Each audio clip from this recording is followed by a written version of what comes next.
David De Angelis presents The Secret Door to Success by Florence Scovel Shinn. Digitally narrated using the voice of Alice White.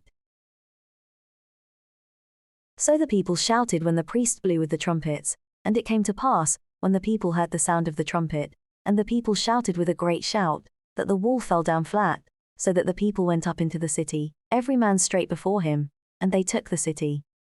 Joshua 6:20. A successful man is always asked, "What is the secret of your success?"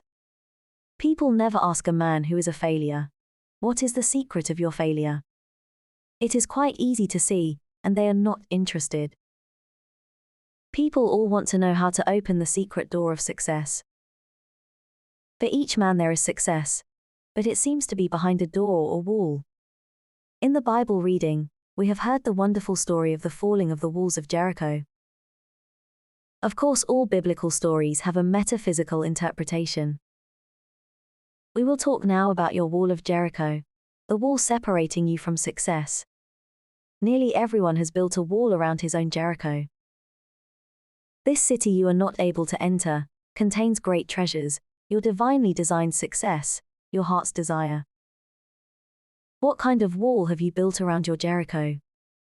Often it is a wall of resentment, resenting someone, or resenting a situation, shuts off your good. If you are a failure and resent the success of someone else, you are keeping away your own success. I have given the following statement to neutralize envy and resentment.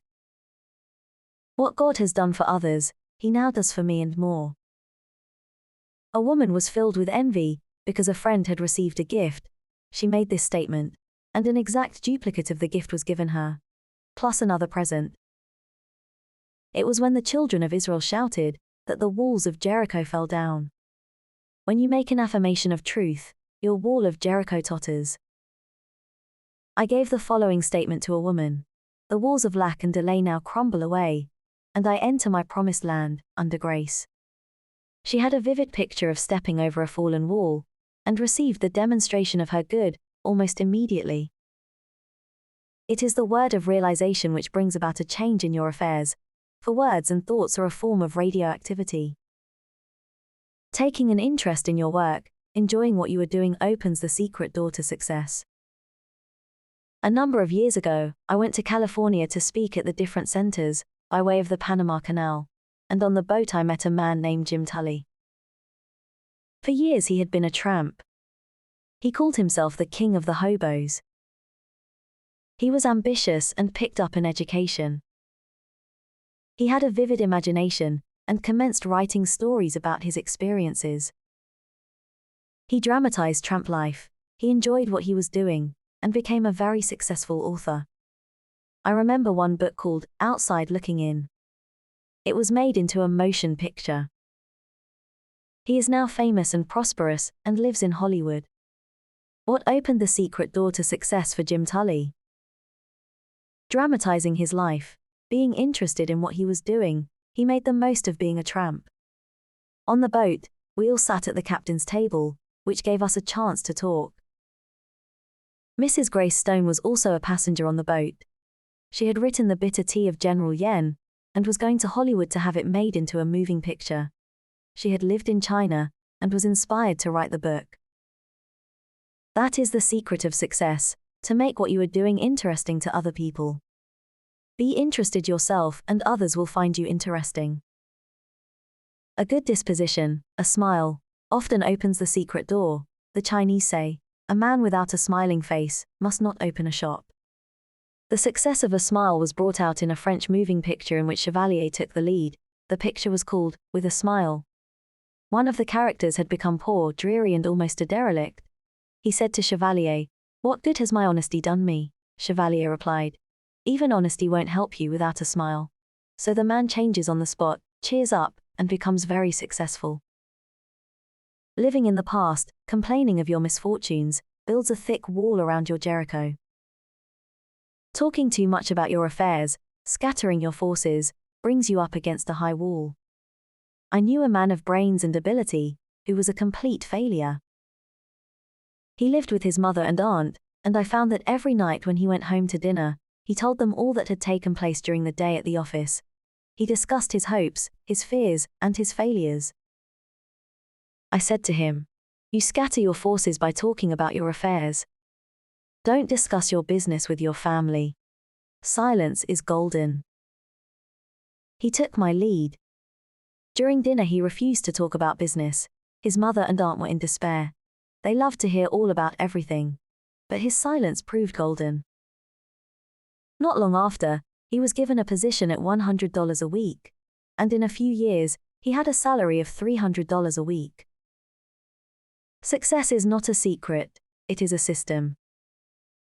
Many people are up against the wall of discouragement. Courage and endurance are part of the system. We read this in lives of all successful men and women. I had an amusing experience which brought this to my notice. I went to a moving picture theater to meet a friend. While waiting, I stood near a young boy, selling programs. He called to people passing, buy a complete program of the picture, containing photographs of the actors and a sketch of their lives. Most people passed by without buying.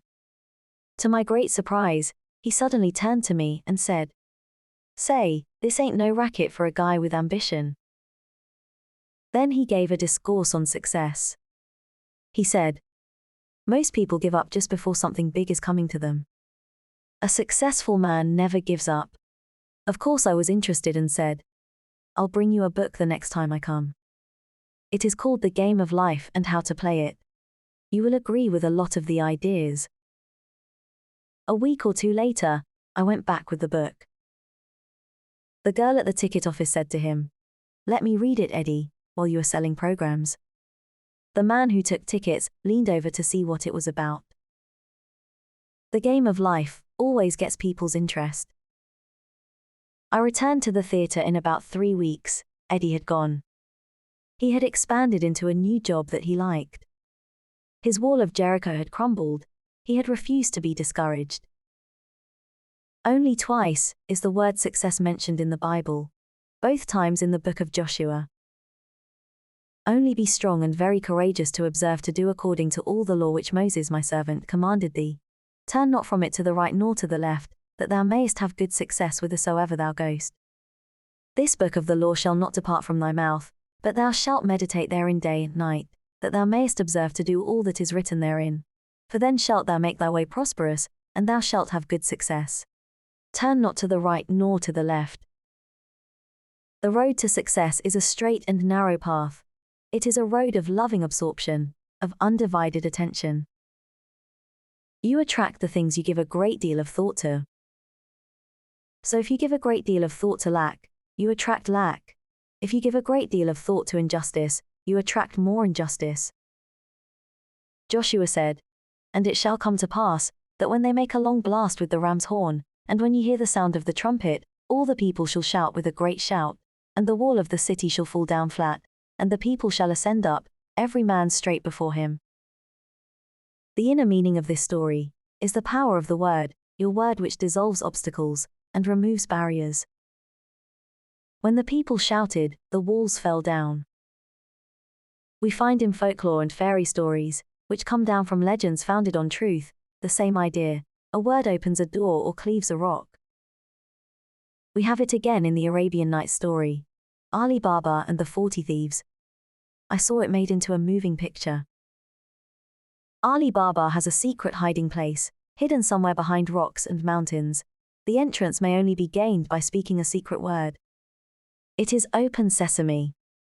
Ali Baba faces the mountain and cries, "Open sesame," and the rocks slide apart. It is very inspiring, for it gives you the realization of how your own rocks and barriers will part at the right word. So let us now take the statement, "The walls of lack and delay now crumble away, and I enter my promised land, under grace." Bricks without straw. There shall no straw be given you, yet ye shall make bricks without straw. Exodus 5:18. In the 5th chapter of Exodus, we have a picture of everyday life, when giving a metaphysical interpretation. The children of Israel were in bondage to Pharaoh, the cruel taskmaster, ruler of Egypt. They were kept in slavery, making bricks, and were hated and despised. Moses had orders from the Lord to deliver his people from bondage. Moses and Aaron went in and told Pharaoh, "Thus saith the Lord God of Israel, let my people go, that they may hold a feast unto me in the wilderness." He not only refused to let them go, but told them he would make their tasks even more difficult. They must make bricks without straw being provided for them. And the taskmasters of the people went out, and their officers, and they spake to the people, saying, Thus saith Pharaoh, I will not give you straw. Go ye, get you straw where ye can find it, yet not aught of your work shall be diminished. It was impossible to make bricks without straw. The children of Israel were completely crushed by Pharaoh. They were beaten for not producing the bricks. Then came the message from Jehovah. Go therefore now and work, for there shall no straw be given you, yet shall ye deliver the tale number of bricks. Working with spiritual law, they could make bricks without straw, which means to accomplish the seemingly impossible. How often in life, people are confronted with this situation. Agnes M. Lawson in her Hints to Bible Students says, the life in Egypt under foreign oppression is the symbol of man, under the hard taskmasters of destructive thinking, pride, fear, resentment, ill will, etc. The deliverance under Moses is the freedom man gains from the taskmasters, as he learns the law of life, for we can never come under grace, except we first know the law. The law must be made known in order to be fulfilled. In the 111th Psalm, we read in the final verse, the fear of the Lord law is the beginning of wisdom. A good understanding have all they that do his commandments. His praise endureth forever. Now if we read the word Lord, law, it will give us the key to the statement. The fear of the law, karmic law, is the beginning of wisdom, not the fear of the Lord. When we know that whatever we send out comes back, we begin to be afraid of our own boomerangs. I read in a medical journal the following facts, telling of the boomerang this great pharaoh received. It would appear that flesh is indeed heir to a long and ancient line of ills, when, as was revealed by Lord Moniahan, at a lecture at Leeds, that the pharaoh of the oppression suffered from hardening of the heart in a literal sense. Lord Moniahan showed some remarkable photographic slides of results of surgical operations 1,000 years before Christ, and among these was a slide of the actual anatomical remains of the pharaoh of the oppression. The large vessel springing from the heart was in such a well-preserved state as to enable sections of it to be made and compared with those made recently from the lantern slide. It was impossible to distinguish between the ancient and modern vessel. Both hearts had been attacked by atheroma, a condition in which calcium salts are deposited in the walls of the vessel, making it rigid and inelastic. Inadequate expanse to the stream of blood from the heart caused the vessel to give way. With this condition went the mental changes that occur with a rigid arterial system. A narrowness of outlook, restriction and dread of enterprise, a literal hardening of the heart. So Pharaoh's hardness of heart hardened his own heart. This is as true today as it was several thousand years ago. We're all coming out of the land of Egypt, out of the house of bondage. Your doubts and fears keep you in slavery. You face a situation which seems hopeless. What can you do? It is a case of making bricks without straw. But remember the words of Jehovah, go therefore now and work, for there shall no straw be given you, yet shall ye deliver the tale number of bricks. You shall make bricks without straw. God makes a way where there is no way. I was told the story of a woman who needed money for her rent. It was necessary to have it at once. She knew of no channel. She had exhausted every avenue. However, she was a truth student, and kept making her affirmations. Her dog whined and wanted to go out. She put on his leash, and walked down the street, in the accustomed direction. However, the dog pulled at his leash, and wanted to go in another direction. She followed, and in the middle of the block, opposite an open park, she looked down, and picked up a roll of bills, which exactly covered her rent. She looked for ads, but never found the owner. There were no houses near where she found it. The reasoning mind, the intellect, takes the throne of Pharaoh in your consciousness. It says continually, it can't be done. What's the use?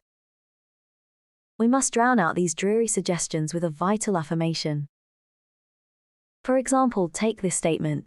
The unexpected happens, my seemingly impossible good now comes to pass. This stops all argument from the army of the aliens, the reasoning mind. The unexpected happens. That is an idea it cannot cope with. Thou hast made me wiser than mine enemies. Your enemy thoughts, your doubts, fears and apprehensions. Think of the joy of really being free forever, from the pharaoh of the oppression. To have the idea of security, health, happiness and abundance established in the subconscious. It would mean a life free from all limitation. It would be the kingdom which Jesus Christ spoke of, where all things are automatically added unto us. I say automatically added unto us, because all life is vibration, and when we vibrate to success, happiness and abundance, the things which symbolize these states of consciousness will attach themselves to us. Feel rich and successful, and suddenly you receive a large check, or a beautiful gift. I tell the story showing the working of this law. I went to a party where people played games, and whoever won received a gift. The prize was a beautiful fan. Among those present was a very rich woman, who had everything. Her name was Clara. The poorer and resentful ones got together and whispered, "We hope Clara doesn't get the fan." Of course Clara won the fan. She was carefree and vibrating to abundance. Envy and resentment short-circuit your good, and keep away your fans. If you should happen to be resentful and envious, take the statement, what God has done for others He now does for me and more. Then all the fans and things will come your way. No man gives to himself but himself, and no man takes away from himself but himself. The game of life is a game of solitaire. As you change, all conditions will change. Now to go back to Pharaoh the oppressor. No one loves an oppressor. I remember a friend I had many years ago. Her name was Letty. Her father had plenty of money, and supplied her mother and herself with food and clothes, but no luxuries. We went to art school together, and all the students would buy reproductions of the Winged Victory. Whistler's Mother, or something to bring art into their homes. My friend's father called all these things plunder. He would say, "Don't bring home any plunder." So she lived a colorless life without a Winged Victory on her bureau, or Whistler's Mother on the wall. He would say often to my friend and her mother, "When I die, you'll both be well off." One day someone said to Letty, "When are you going abroad?" All art students went abroad. She replied cheerfully, "Not till Papa dies." So people always look forward to being free from lack and oppression. Let us now free ourselves from the tyrants of negative thinking. We have been slaves to doubts, fears and apprehension, and let us be delivered as Moses delivered the children of Israel, and come out of the land of Egypt, out of the house of bondage. Find the thought which is your great oppressor. Find the kingpin. In the logging camps in the spring, the logs are sent down the rivers in great numbers. Sometimes the logs become crossed and cause a jam. The men look for the log causing the jam, they call it the kingpin. Straighten it, and the logs rush down the river again. Maybe your kingpin is resentment. Resentment holds back your good. The more you resent, the more you will have to resent. You grow a resentment track in your brain, and your expression will be one of habitual resentment. You will be avoided and miss the golden opportunities which await you each day.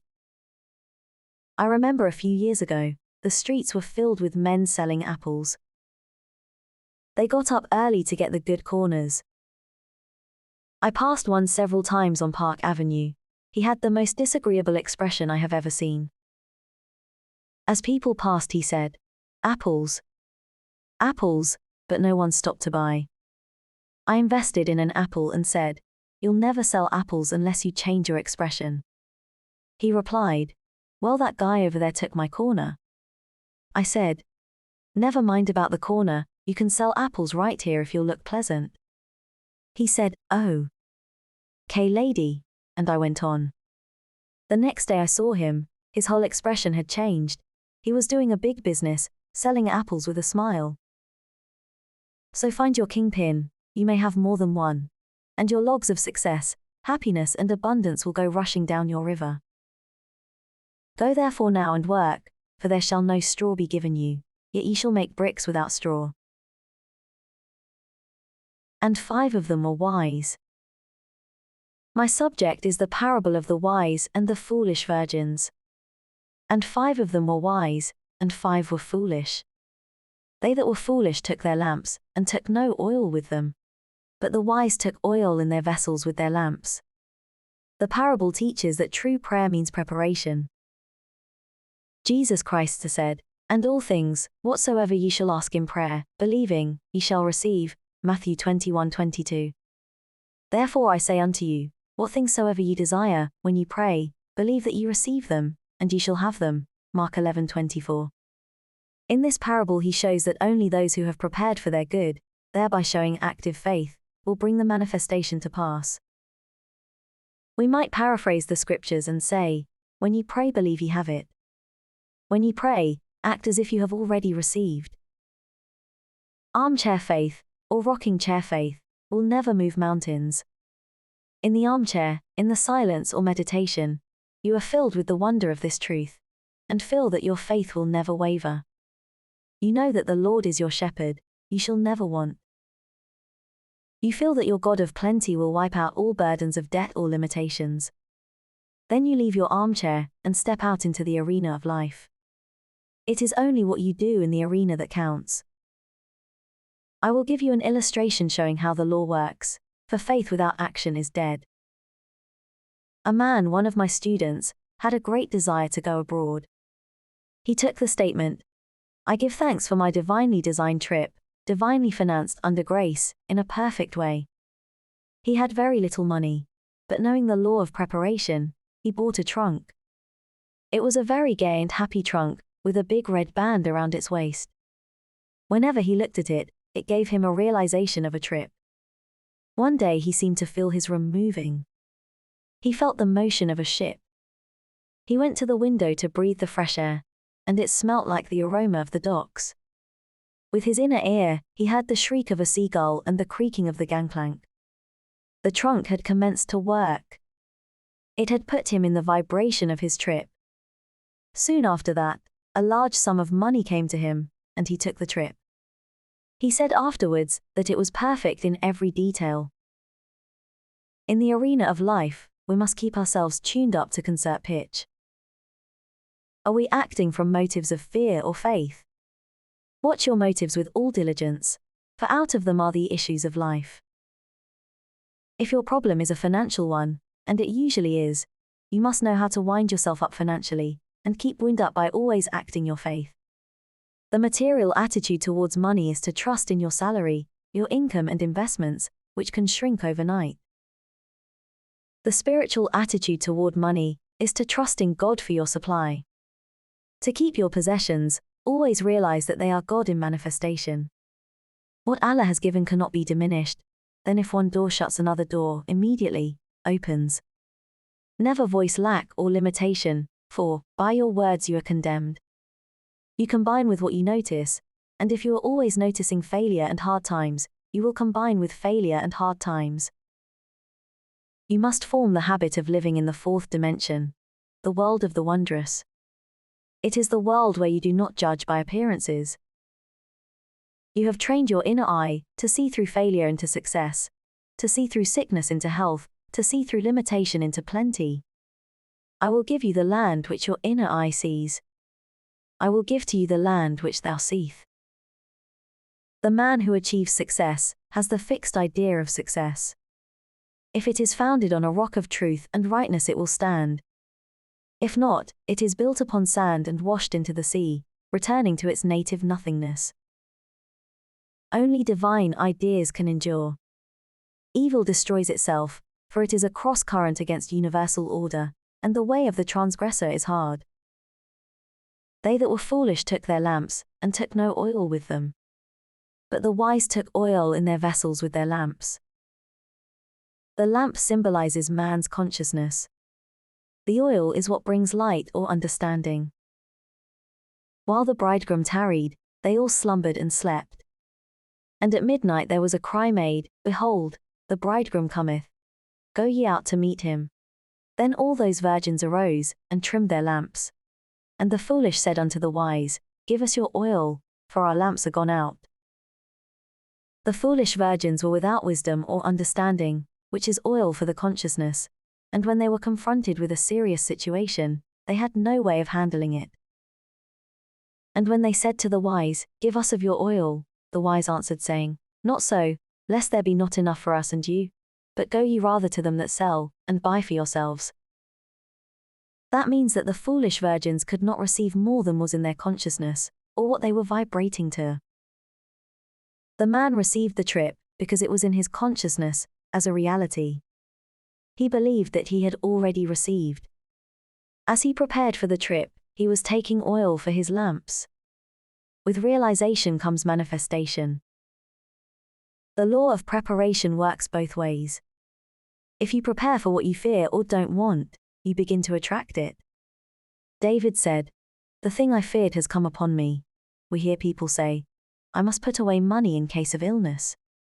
They are deliberately preparing to be ill. Or, I'm saving for a rainy day. The rainy day is sure to come, at a most inconvenient time. The divine idea for every man is plenty. Your barns should be full, and your cup should flow over, but we must learn to ask aright. For example, take this statement. I call on the law of accumulation. My supply comes from God, and now pours in and piles up, under grace. This statement does not give any picture of stint or saving or sickness. It gives a fourth-dimensional feeling of abundance, leaving the channels to infinite intelligence. Every day you must make a choice. Will you be wise or foolish? Will you prepare for your good? Will you take the giant swing into faith? Or serve doubt and fear, and bring no oil for your lamps? And while they went to buy, the bridegroom came, and they that were ready went in with him to the marriage, and the door was shut. Afterward came also the other virgins, saying, Lord, Lord, open to us. But he answered and said, Verily I say unto you, I know you not. You may feel that the foolish virgins paid very dearly for neglecting to bring oil for their lamps, but we are dealing with the law of karma, or the law of comeback. It has been called the Judgment Day, which people usually associate with the end of the world. Your judgment day comes, they say, in sevens, 7 hours, 7 days, 7 weeks, 7 months, or 7 years. It might even come in 7 minutes. Then you pay some karmic debt, the price for having violated spiritual law. You failed to trust God, you took no oil for your lamps. Every day examine your consciousness, and see just what you are preparing for. You are fearful of lack, and hang on to every cent, thereby attracting more lack. Use what you have with wisdom, and it opens the way for more to come to you. In my book, Your Word is Your Wand, I tell about the magic purse. In the Arabian Nights, they tell the story of a man who had a magic purse. As money went out, immediately money appeared in it again. So I made the statement, my supply comes from God. I have the magic purse of the Spirit. It can never be depleted. As money goes out, immediately money comes in. It is always crammed, jammed with abundance, under grace, in perfect ways. This brings a vivid picture to mind. You are drawing on the bank of the imagination. A woman who did not have much money was afraid to pay any bills and see her bank account dwindle. It came to her with great conviction. I have the magic purse of the Spirit.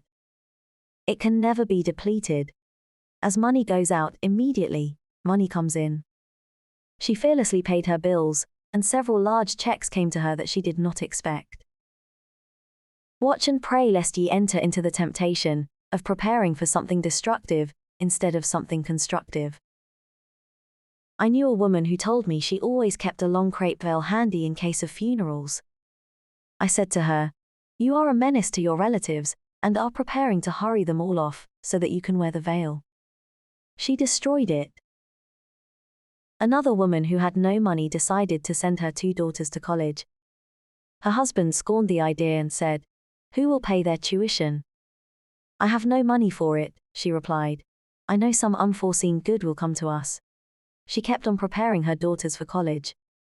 Her husband laughed heartily and told all their friends that his wife was sending the girls to college on some unforeseen good. A rich relative suddenly sent her a large sum of money. Some unforeseen good did arrive, for she had shown active faith. I asked what she had said to her husband when the check arrived. She replied, "Oh, I never antagonize George by telling him I am in the right. So prepare for your unforeseen good. Let every thought and every act express your unwavering faith. Every event in your life is a crystallized idea. Something you have invited through either fear or faith. Something you have prepared for. So let us be wise and bring oil for our lamps, and when we least expect it, we shall reap the fruits of our faith. My lamps are now filled with the oil of faith and fulfillment." What do you expect? According to your faith, be it unto you. Matthew 9:29. Faith is expectancy. According to your faith, be it unto you. We might say, according to your expectancies, be it done unto you. So, what are you expecting? We hear people say, we expect the worst to happen, or the worst is yet to come. They are deliberately inviting the worst to come. We hear others say, I expect a change for the better. They are inviting better conditions into their lives. Change your expectancies, and you change your conditions. How can you change your expectancies when you have formed the habit of expecting loss, lack or failure? Begin to act as if you expected success, happiness and abundance. Prepare for your good. Do something to show you expect it to come. Active faith alone will impress the subconscious. If you have spoken the word for a home, prepare for it immediately, as if you hadn't a moment to lose. Collect little ornaments, tablecloths, etc., etc. I knew a woman who made the giant swing into faith by buying a large armchair. A chair meant business. She bought a large and comfortable chair, for she was preparing for the right man. He came. Someone will say, suppose you haven't money to buy ornaments or a chair. Then look in shop windows and link with them in thought. Get in their vibration. I sometimes hear people say, I don't go into the shops because I can't afford to buy anything. That is just the reason you should go into the shops. Begin to make friends with the things you desire or require. I know a woman who wanted a ring. She went boldly to the ring department and tried on rings. It gave her such a realization of ownership that not long after, a friend made her a gift of a ring. You combine with what you notice. Keep on noticing beautiful things, and you make an invisible contact. Sooner or later these things are drawn into your life, unless you say, poor me, too good to be true. My soul, wait thou only upon God, for my expectation is from him. This is a most important statement from the 62nd Psalm. The soul is the subconscious mind, and the psalmist was telling his subconscious to expect everything directly from the universal, not to depend upon doors and channels. My expectation is from him. God cannot fail, for his ways are ingenious, his methods are sure. You can expect any seemingly impossible good from God, if you do not limit the channels. Do not say how you want it done, or how it can't be done. God is the giver and the gift, and creates his own amazing channels. Take the following statement. I cannot be separated from God the giver, therefore, I cannot be separated from God the gift. The gift is God in action. Get the realization that every blessing is good in action, and see God in every face and good in every situation. This makes you master of all conditions. A woman came to me saying that there was no heat in the radiators in their apartment, and that her mother was suffering from the cold. She added, the landlord has declared that we can't have heat until a certain date. I replied, God is your landlord, she said. That's all I want to know, and rushed out. That evening, the heat was turned on without asking. It was because she realized that the landlord was God in manifestation. This is a wonderful age, for people are becoming miracle-minded. It is in the air. Quoting from an article which I found in the New York Journal and American by John Anderson, it corroborates what I have just said. The title of the article is Theatregoers Make Hits of Metaphysical Plays. If, said a cynical manager, who shall be called Brock Pemberton, with a slight accent of sarcasm in his voice, the other night, on an intermission curbside talk, you fellows, meaning the critics, know so much about what the New York public wants. Why don't you tell me what to produce? Why don't you run me into business instead of out of it? Why don't you tell me what sort of play the playgoers want to see? I would, I said, but you wouldn't believe it. You're hedging, he said, you don't know, and you're trying to cover up by pretending to know more than you're willing to say. You haven't any more idea than I have this minute what sort of plays generally succeed. I have, I said. There is one surefire success. One theme that works and has always worked, whether it is competing with Boy Meets Girl, mysteries, historical tragedies, etc. No play on the theme has ever completely failed, if it had any merit at all, and a lot of poor ones have been big hits. You're stalling again, said Mr. Pemberton. What sort of plays are they? Metaphysical, I said, fouling slightly with a big word, and waiting quietly for the effect. Metaphysical, said Mr. Pemberton. You mean metaphysical? I paused a moment, and since Mr. Pemberton said nothing, went right on spouting such titles as The Green Pastures, The Star Wagon, Father Malachi's Miracle, etc. Some of these, I added, reached the public over the heads of the critics. But Mr. Pemberton had departed to ask, probably in every theatre in town, is there a metaphysician in the house? People are beginning to realize the power of their words and thoughts. They understand why faith is the substance of the thing hoped for, the evidence of things not seen. We see the law of expectancy working out through superstition. If you walk under a ladder and expect it to give you bad luck, it will give you bad luck. The ladder is quite innocent. Bad luck came because you expected it. We might say, expectancy is the substance of the things hoped for, or expectancy is the substance of the thing man fears. The thing I expected has come upon me. Nothing is too good to be true, nothing is too wonderful to happen, nothing is too good to last, when you look to God for your good.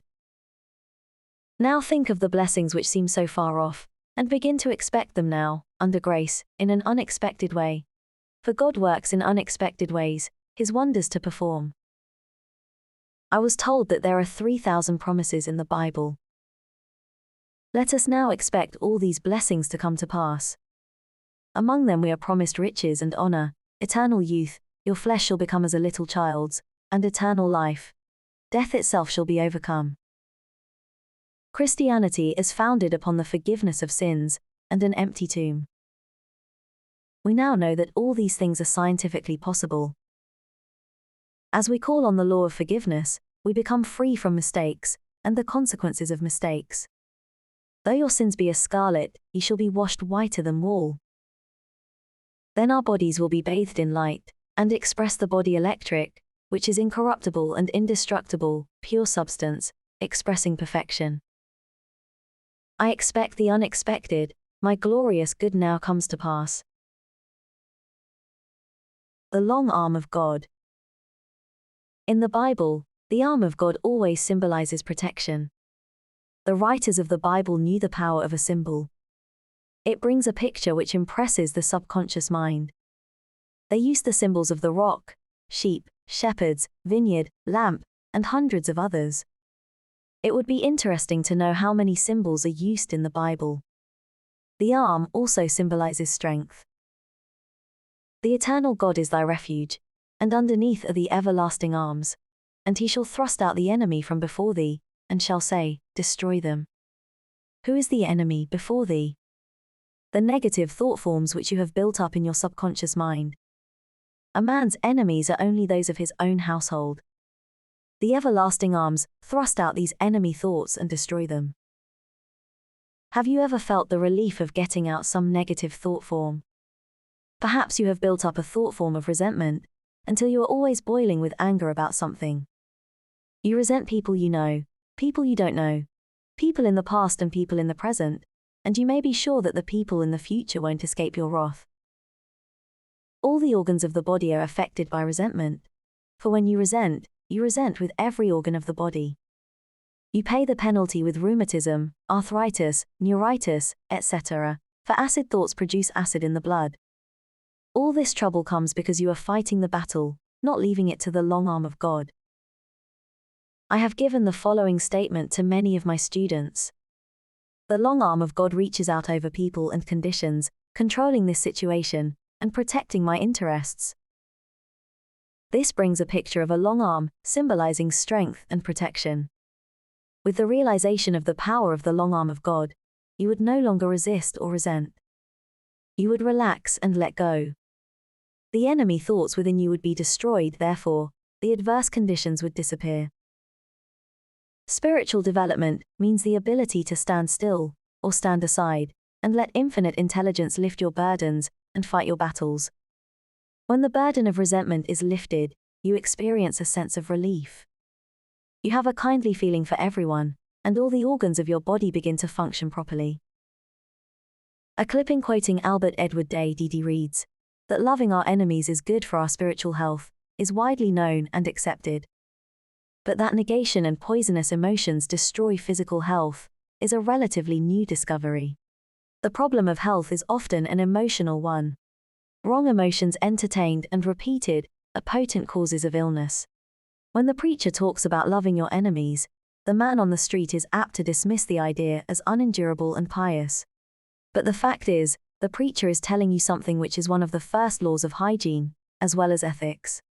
No man even for his body's sake can afford to indulge in hatred. It is like repeated doses of poison. When you are urged to get rid of fear, you are not listening to a moonstruck idealist. Rather, you are hearing counsel that is as significant for health as advice about diet.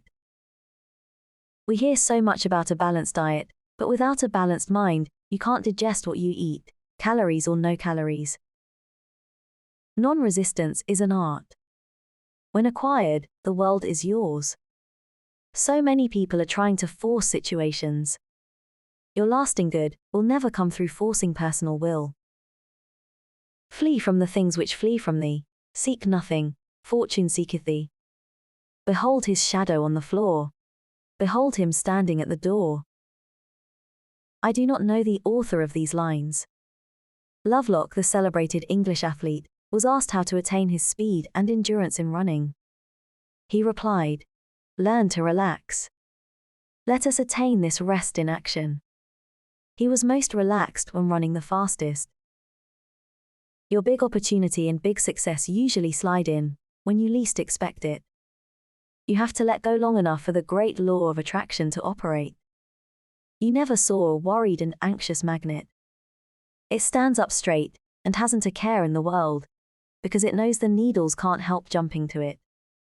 The things we rightly desire come to pass when we have taken the clutch off. I say in my correspondence course, do not let your heart's desire become a heart's disease. You are completely demagnetized when you desire something too intensely. You worry, fear, and agonize. There is an occult law of indifference. None of these things move me. Your ship's coming over a don't care sea. Many people in truth antagonize friends because they are too anxious for them to read the books and go to the lectures. They meet opposition.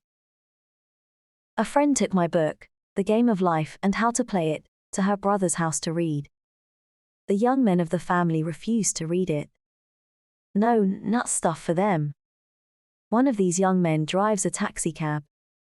One night he drove a taxi which belonged to another man. In going over the car, he found a book stuffed away somewhere. It was The Game of Life and How to Play It. The next day he said to his aunt, "I found Mrs. Shinn's book in the taxi last night. I read it and it's great. There's a lot of good reading in it. Why doesn't she write another book?" God works in roundabout ways, his wonders to perform. I meet unhappy people, and a few grateful and contented people. A man said to me one day, "I have a great deal to be thankful for. I have good health, enough money, and I'm still single."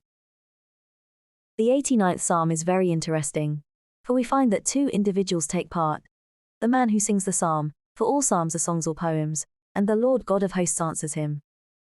It is a song of praise and thanksgiving, extolling the strong arm of God.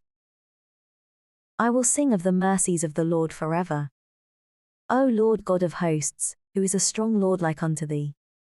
Thou hast a mighty arm, strong is thy hand, and high is thy right hand.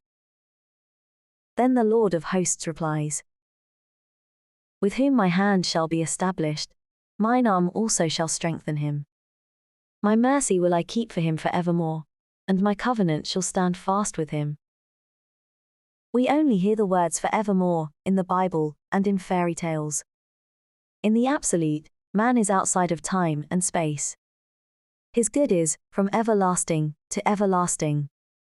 The fairy tales came down from the old Persian legends, which were founded upon truth. Aladdin and his wonderful lamp is the outpicturing of the word. Aladdin rubbed the lamp, and all his desires came to pass. Your word is your lamp. Words and thoughts are a form of radioactivity, and do not return void. A scientist has said that words are clothed in light. You are continually reaping the fruits of your words. A friend in one of my meetings said that she had brought a man to my class who had been out of work for a year or more. I gave the statement, now is the appointed time. Today is the day of my amazing good fortune. It clicked in his consciousness. Soon after, he was given a position which paid him $9,000 a year. A woman told me that when I blessed the offering, I said that each offering would return 1,000-fold.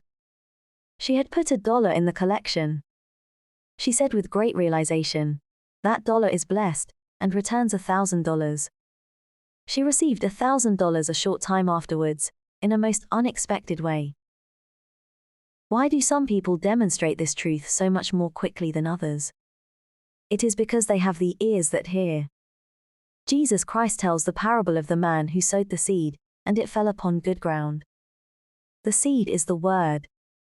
I say, listen for the statement that clicks, the statement that gives you realization. That statement will bear fruit. The other day I went into a shop where I know the employer quite well. I had given one of his employees an affirmation card. I said to him jokingly, I wouldn't waste an affirmation card on you. You wouldn't use it, he replied. Oh sure, give me one. I'll use it. The following week, I gave him a card. Before I left, he rushed up to me excitedly and said, I made that statement, and 2 new customers walked in. It was, now is the appointed time. Today is the day of my amazing good fortune. It had clicked. So many people use their words in exaggerated and reckless statements. I find a great deal of material for my talks in the beauty parlor. A young girl wanted a magazine to read. She called to the operator, give me something terribly new and frightfully exciting. All she wanted was the latest moving picture magazine. You hear people say, I wish something terribly exciting would happen. They are inviting some unhappy but exciting experience into their lives. Then they wonder why it happened to them. There should be a chair of metaphysics in all colleges. Metaphysics is the wisdom of the ages. It is the ancient wisdom taught all through the centuries in India and Egypt and Greece. Hermes Trismegistus was a great teacher of Egypt. His teachings were closely guarded, and have come down to us over 10 centuries.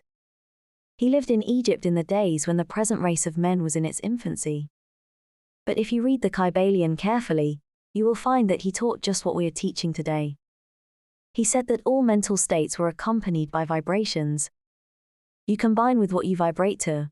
So let us all now vibrate to success, happiness and abundance. Now is the appointed time. Today is the day of my amazing good fortune. The fork in the road. Choose you this day whom you will serve. Joshua 24:15. Every day there is a necessity of choice, a fork in the road. Shall I do this, or shall I do that? Shall I go, or shall I stay? Many people do not know what to do. They rush about letting other people make decisions for them, then regret having taken their advice. There are others who carefully reason things out. They weigh and measure the situation like dealing in groceries, and are surprised when they fail to attain their goal. There are still other people who follow the magic path of intuition and find themselves in their promised land in the twinkling of an eye. Intuition is a spiritual faculty high above the reasoning mind, but on that path is all that you desire or require. In my book, The Game of Life and How to Play It, I give many examples of success attained through using this marvelous faculty. I say also that prayer is telephoning to God, and intuition is God telephoning to you. Correspondence course. So choose ye this day to follow the magic path of intuition. In my question and answer classes, I tell you how to cultivate intuition. In most people, it is a faculty which has remained dormant. So we say, awake thou that sleepeth. Wake up to your leads and hunches. Wake up to the divinity within. Claude Bragdon said, to live intuitively is to live fourth-dimensionally. Now it is necessary for you to make a decision. You face a fork in the road. Ask for a definite, unmistakable lead, and you will receive it. We find many events to interpret metaphysically in the book of Joshua.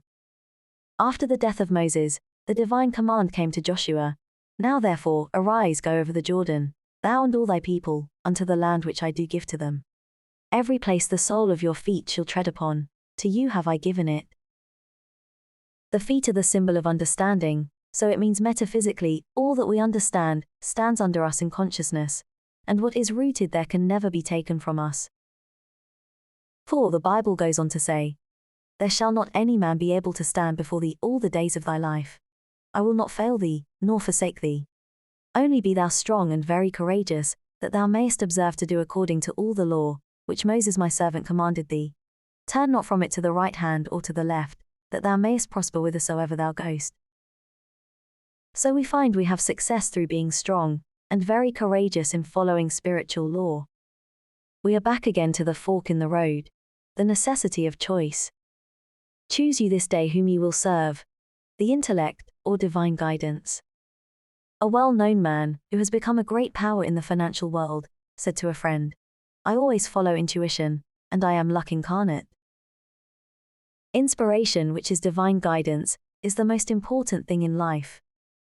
People come to truth meetings for inspiration. I find the right word will start divine activity operating in their affairs. A woman came to me with a complication of affairs. I said to her, let God juggle the situation. It clicked. She took the affirmation. I now let God juggle this situation.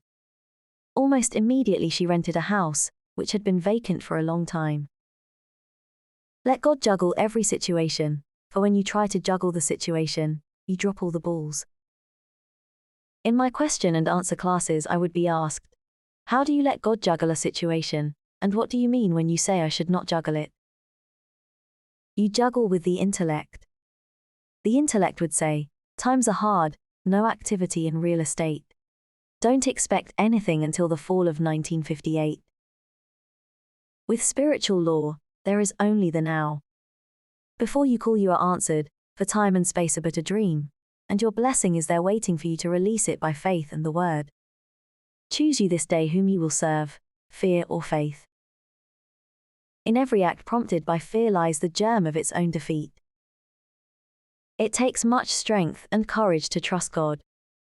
We often trust Him in little things, but when it comes to a big situation, we feel we had better attend to it ourselves. Then comes defeat and failure.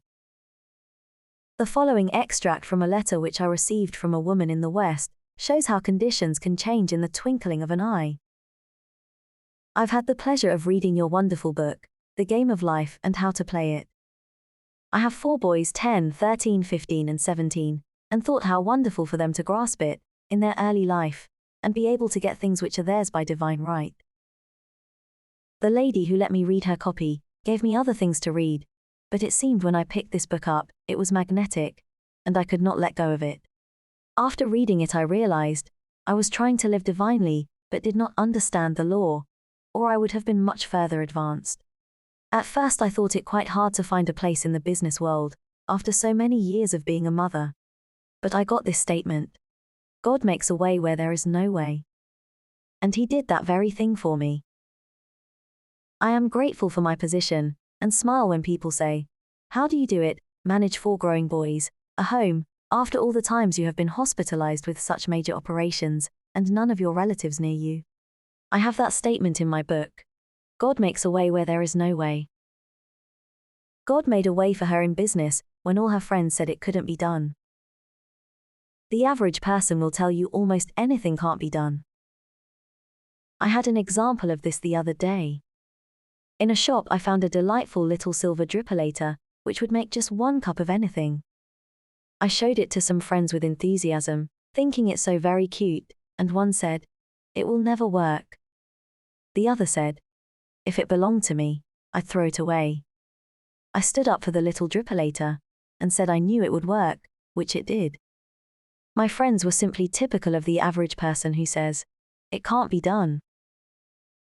All big ideas meet with opposition. Do not let other people rock your boat. Follow the path of wisdom and understanding, and turn not from it to the right hand or to the left, that thou mayest prosper whithersoever thou goest. In the 13th verse of the 24th chapter of Joshua, we read a remarkable statement, "And I have given you a land for which ye did not labor, and cities which ye built not, and ye dwell in them. Of the vineyards and oliveyards which ye planted not, do ye eat." This shows that man cannot earn anything, his blessings come as gifts. Gifts lest any man shall boast. With the realization of wealth, we receive the gift of wealth. With the realization of success, we receive the gift of success, for success and abundance are states of mind. For it is the Lord our God, He it is, that brought us up, and our fathers, out of the land of Egypt, out of the house of bondage. The land of Egypt stands for darkness, the house of bondage, where man is a slave to his doubts and fears, and beliefs in lack and limitation, the result of having followed the wrong fork in the road. Misfortune is due to failure to stick to the things which Spirit has revealed through intuition. All big things have been accomplished by men who stuck to their big ideas. Henry Ford was past middle age when the idea of the Ford car came to him. He had great difficulty in raising the money. His friends thought it was a crazy idea. His father said to him tearfully, "Henry, why do you give up a good $25 a week job in order to chase a crazy idea?" But no one could rock Henry Ford's boat. So in order to come out of the land of Egypt, out of the house of bondage, we must make the right decisions. Follow the right fork in the road. Only be thou strong and very courageous, that thou mayest observe to do according to the law, which Moses my servant commanded thee. Turn not from it to the right hand nor to the left, that thou mayest prosper whithersoever thou goest. So as we reach the fork in the road today, let us fearlessly follow the voice of intuition. The Bible calls it, the still small voice. There came a voice behind me saying, "This is the way, walk ye in it. On this path is the good, already prepared for you. You will find the land for which ye did not labor, and cities which ye built not, and ye dwell in them. Of the vineyards and oliveyards which ye planted not, do ye eat." I am divinely led, I follow the right fork in the road. God makes a way where there is no way. Crossing your Red Sea. One of the most dramatic stories in the Bible is the episode of the children of Israel crossing the Red Sea. Moses was leading them out of the land of Egypt, where they were kept in bondage and slavery. They were being pursued by the Egyptians. The children of Israel, like most people, did not enjoy trusting God. They did a lot of murmuring. They said to Moses, "Is not this the word that we did tell thee in Egypt, saying, Let us alone, that we may serve the Egyptians? For it had been better for us to serve the Egyptians, than that we should die in the wilderness." And Moses said unto the people, "Fear ye not, stand still, and see the salvation of the Lord, which he will show to you today. For the Egyptians whom ye have seen today, ye shall see them again no more forever. The Lord shall fight for you, and ye shall hold your peace." We might say that Moses pounded faith into the children of Israel. They preferred being slaves to their old doubts and fears, for Egypt stands for darkness, than to take the giant swing into faith, and pass through the wilderness to their promised land. There is indeed a wilderness to pass through before your promised land is reached. The old doubts and fears encamp round about you, but there is always someone to tell you to go forward. There is always a Moses on your pathway. Sometimes it is a friend, sometimes intuition. And the Lord said to Moses, "Wherefore criest thou unto me? Speak unto the children of Israel, that they go forward. But lift thou up thy rod, and stretch out thine hand over the sea, and divide it, and the children of Israel shall go on dry ground through the midst of the sea." And Moses stretched out his hand over the sea, and the Lord caused the sea to go back by a strong east wind all that night, and made the sea dry land, and the waters were divided. And the children of Israel went into the midst of the sea upon the dry ground, and the waters were a wall unto them on their right hand, and on their left. And the Egyptians pursued, and went in after them to the midst of the sea, even all Pharaoh's horses, his chariots, and his horsemen. And the Lord said unto Moses, "Stretch out thine hand over the sea, that the waters may come again upon the Egyptians, upon their chariots, and upon their horsemen." And Moses stretched forth his hand over the sea, and the sea returned, and the Egyptians fled against it. And the Lord overthrew the Egyptians in the midst of the sea.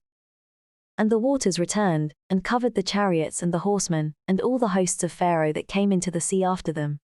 There remained not so much as one of them. Now remember, the Bible is talking about the individual. It is talking about your wilderness, your Red Sea, and your promised land. Each one of you has a promised land, a heart's desire, but you have been so enslaved by the Egyptians, your negative thoughts, it seems very far away, and too good to be true. You consider trusting God a very risky proposition. The wilderness might prove worse than the Egyptians. And how do you know your promised land really exists? The reasoning mind will always back up the Egyptians. But sooner or later something says, "Go forward." It is usually circumstances, you are driven to it. I give the example of a student. She is a very marvelous pianist, and had great success abroad. She came back with a book full of press clippings, and a happy heart. A relative took an interest in her, and said she would back her financially for a concert tour. They chose a manager who took charge of the expenses, and attended to her bookings. After a concert or two, there were no more funds. The manager had taken them. My friend was left stranded, desolate and disappointed. This was about the time that she came to me. She hated the man, and it was making her ill. She had very little money, and could afford only a cheerless room, where her hands were often too cold to practice. She was indeed in bondage to the Egyptians: hate, resentment, lack and limitation. Someone brought her to one of my meetings, and she spoke to me and told her story. I said, "In the first place, you must stop hating that man. When you are able to forgive him, your success will come back to you. You are taking your initiation in forgiveness." It seemed a pretty big order, but she tried and came regularly to all my meetings. In the meantime, the relative had started a suit to recover the money. Time went on and it never came to court. My friend had a call to go to California. She was no longer disturbed by the situation, and had forgiven the man. Suddenly, after about 4 years, she was notified that the case had come to court. She called me upon her arrival in New York, and asked me to speak the word for rightness and justice. They went at the time appointed, and it was all settled out of court, the man restoring the money by monthly payments. She came to me overflowing with joy, for she said, I hadn't the least resentment toward the man. He was amazed when I greeted him cordially. Her relative said that all the money was to go to her, so she found herself with a big bank account. Now she will soon reach her promised land. She came out of the house of bondage, of hate and resentment, and crossed her Red Sea. Her goodwill toward the man caused the waters to part, and she crossed over on dry land. Dry land symbolizes something substantial under your feet, the feet symbolizing understanding. Moses stands out as one of the greatest figures in biblical history. It came to Moses to move from Egypt with his nation.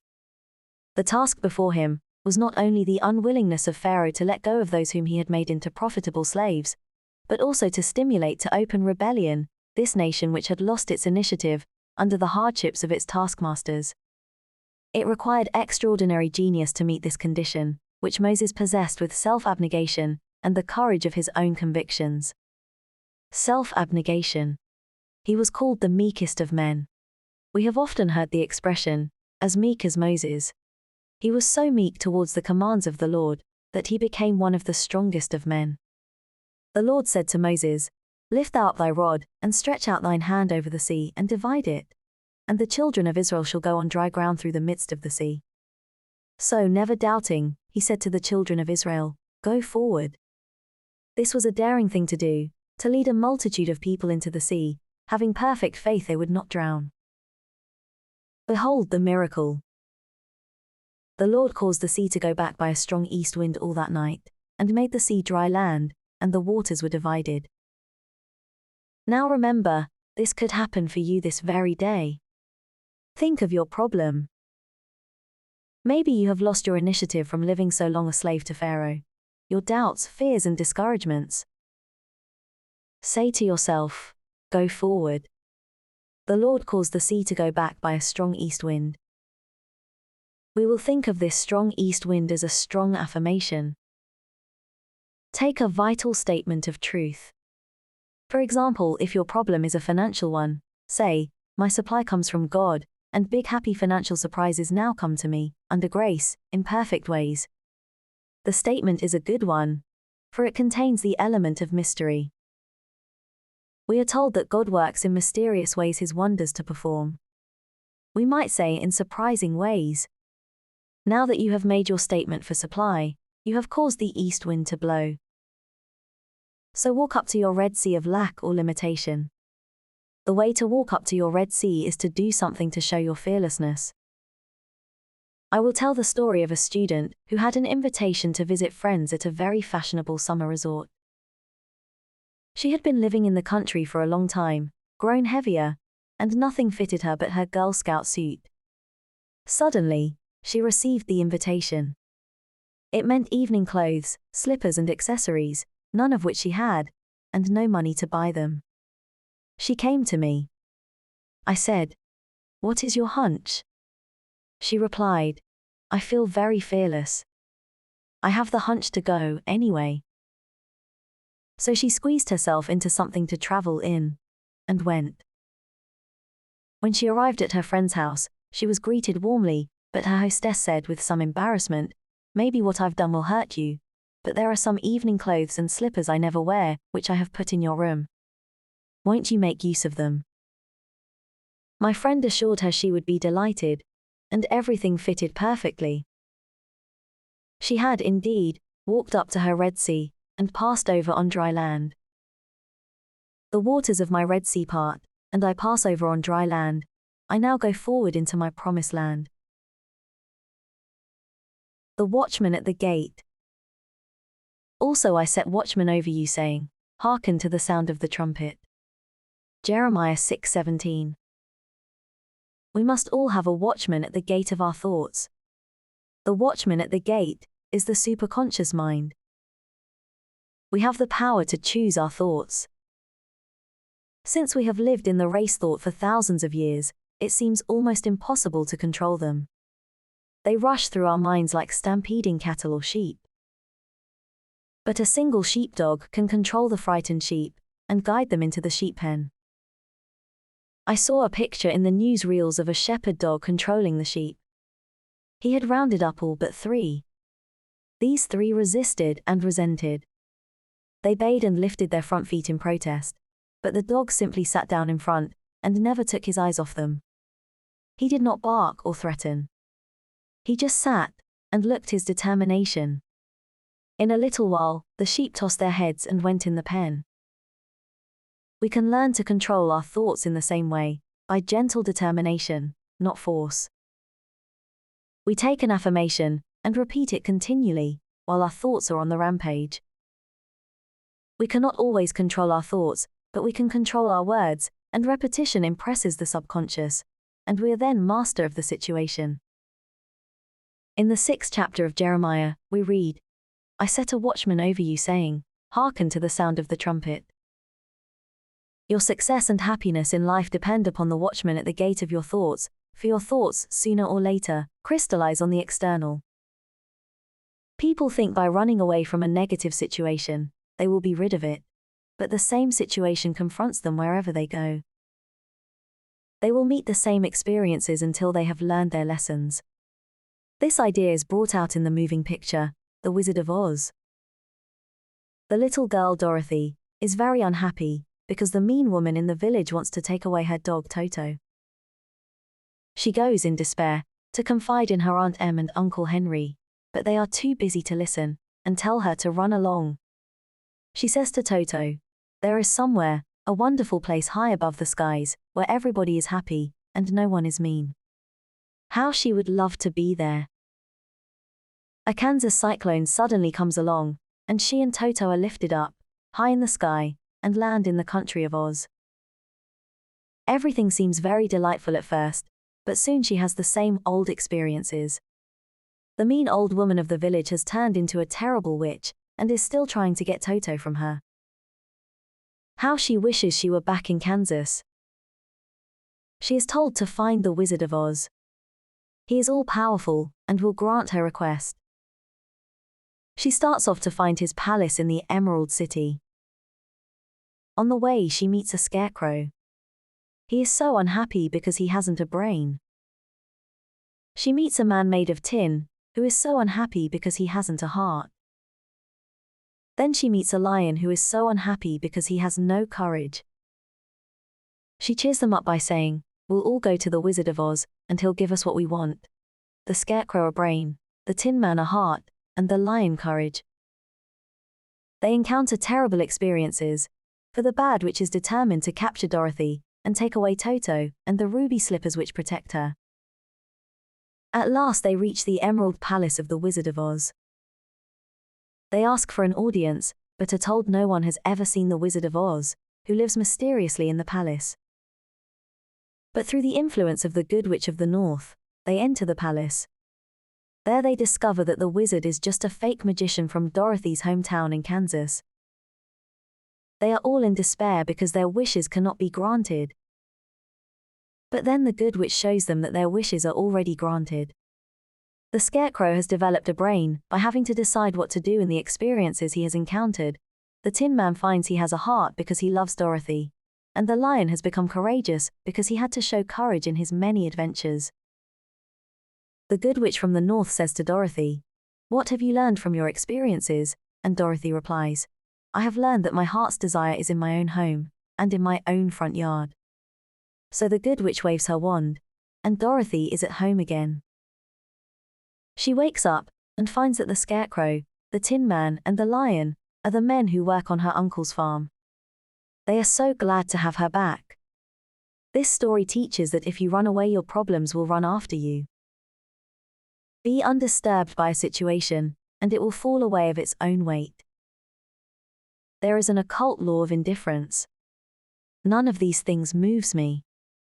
None of these things disturbs me, we might say in modern language. When you can no longer be disturbed, all disturbance will disappear from the external. When your eyes have seen your teachers disappear. I set watchmen over you saying, "Hearken to the sound of the trumpet." A trumpet is a musical instrument, used in olden times, to draw people's attention to something, to victory, to order.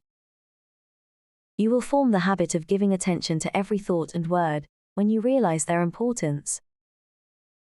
The imagination, the scissors of the mind, is constantly cutting out the events to come into your life. Many people are cutting out fear pictures, seeing things which are not divinely planned. With the single eye, man sees only the truth. He sees through evil, knowing that out of it comes good. He transmutes injustice into justice, and disarms his seeming enemy by sending goodwill. We read in mythology of the Cyclops, a race of giants said to have inhabited Sicily. These giants had only one eye in the middle of the forehead. The seat of the imagining faculty is situated in the forehead, between the eyes. So these fabled giants came from this idea. You are indeed a giant when you have a single eye. Then every thought will be a constructive thought, and every word, a word of power. Let the third eye be the watchman at the gate. If therefore thine eye be single, thy whole body is full of light. With the single eye your body will be transformed into your spiritual body, the body electric made in God's likeness and image, imagination. By seeing clearly the perfect plan, we could redeem the world, with our inner eye seeing a world of peace and plenty and goodwill. Judge not by appearances, judge righteous judgment. Nation shall not lift up sword against nation, neither shall they learn war anymore. The occult law of indifference means that you are undisturbed by adverse appearances. You hold steadily to the constructive thought, which wins out. Spiritual law transcends the law of karma. This is the attitude of mind, which must be held by the healer or practitioner towards his patient. Indifferent to appearances of lack, loss or sickness, he brings about the change in mind, body and affairs. Let me quote from the 31st chapter of Jeremiah. The keynote is one of rejoicing. It gives a picture of the individual freed from negative thinking. For there shall be a day that the watchman upon the Mount Ephraim shall cry, Arise ye, and let us go up to Zion unto the Lord our God. The watchman at the gate neither slumbers nor sleeps. It is the eye which watches over Israel. But the individual, living in a world of negative thought, is not conscious of this inner eye. He may occasionally have flashes of intuition or illumination, then falls back into a world of chaos. It takes determination and eternal vigilance to check up on words and thoughts. Thoughts of fear, failure, resentment and ill will must be dissolved and dissipated. Take the statement, every plant my Father in heaven has not planted shall be rooted up. This gives you a vivid picture of rooting up weeds in a garden. They are thrown aside and dry up because they are without soil to nourish them. You nourish negative thoughts by giving them your attention. Use the occult law of indifference and refuse to be interested. Soon you will starve out the army of the aliens. Divine ideas will crowd your consciousness, false ideas fade away, and you will desire only that which God desires through you. The Chinese have a proverb, the philosopher leaves the cut of his coat to the tailor. So leave the plan of your life to the divine designer, and you will find all conditions permanently perfect. The ground I am on is holy ground. I now expand rapidly into the divine plan of my life, where all conditions are permanently perfect. The way of abundance. Then shalt thou lay up gold as dust. Job 22:24. The way of abundance is a one-way street. As the old saying is, there are no two ways about it. You are either heading for lack, or heading for abundance. The man with a rich consciousness, and the man with a poor consciousness, are not walking on the same mental street. There is a lavish supply, divinely planned for each individual. The rich man is tapping it, for rich thoughts produce rich surroundings. Change your thoughts, and in the twinkling of an eye, all your conditions change. Your world is a world of crystallized ideas, crystallized words. Sooner or later you reap the fruits of your words and thoughts. Words are bodies or forces which move spirally, and return in due season to cross the lives of their creators. People who are always talking lack and limitation, reap lack and limitation. You cannot enter the kingdom of abundance, bemoaning your lot. I know a woman who had always been limited in her ideas of prosperity. She was continually making her old clothes do, instead of buying new clothes. She was very careful of what money she had, and was always advising her husband not to spend so much. She said repeatedly, I don't want anything I can't afford. She couldn't afford much, so she didn't have much. Suddenly her whole world cracked up. Her husband left her, weary of her nagging and limited thoughts. She was in despair, when one day she came across a book on metaphysics. It explained the power of thought and words. She realized that she had invited every unhappy experience by wrong thinking. She laughed heartily at her mistakes and decided to profit by them. She determined to prove the law of abundance. She used what money she had, fearlessly, to show her faith in her invisible supply. She relied upon God as the source of her prosperity. She no longer voiced lack and limitation. She kept herself feeling and looking prosperous. Her old friends scarcely recognized her. She had swung into the way of abundance. More money came to her than she had ever had before. Unheard of doors opened. Amazing channels were freed. She became very successful in a work she had had no training for. She found herself on miracle ground. What had happened?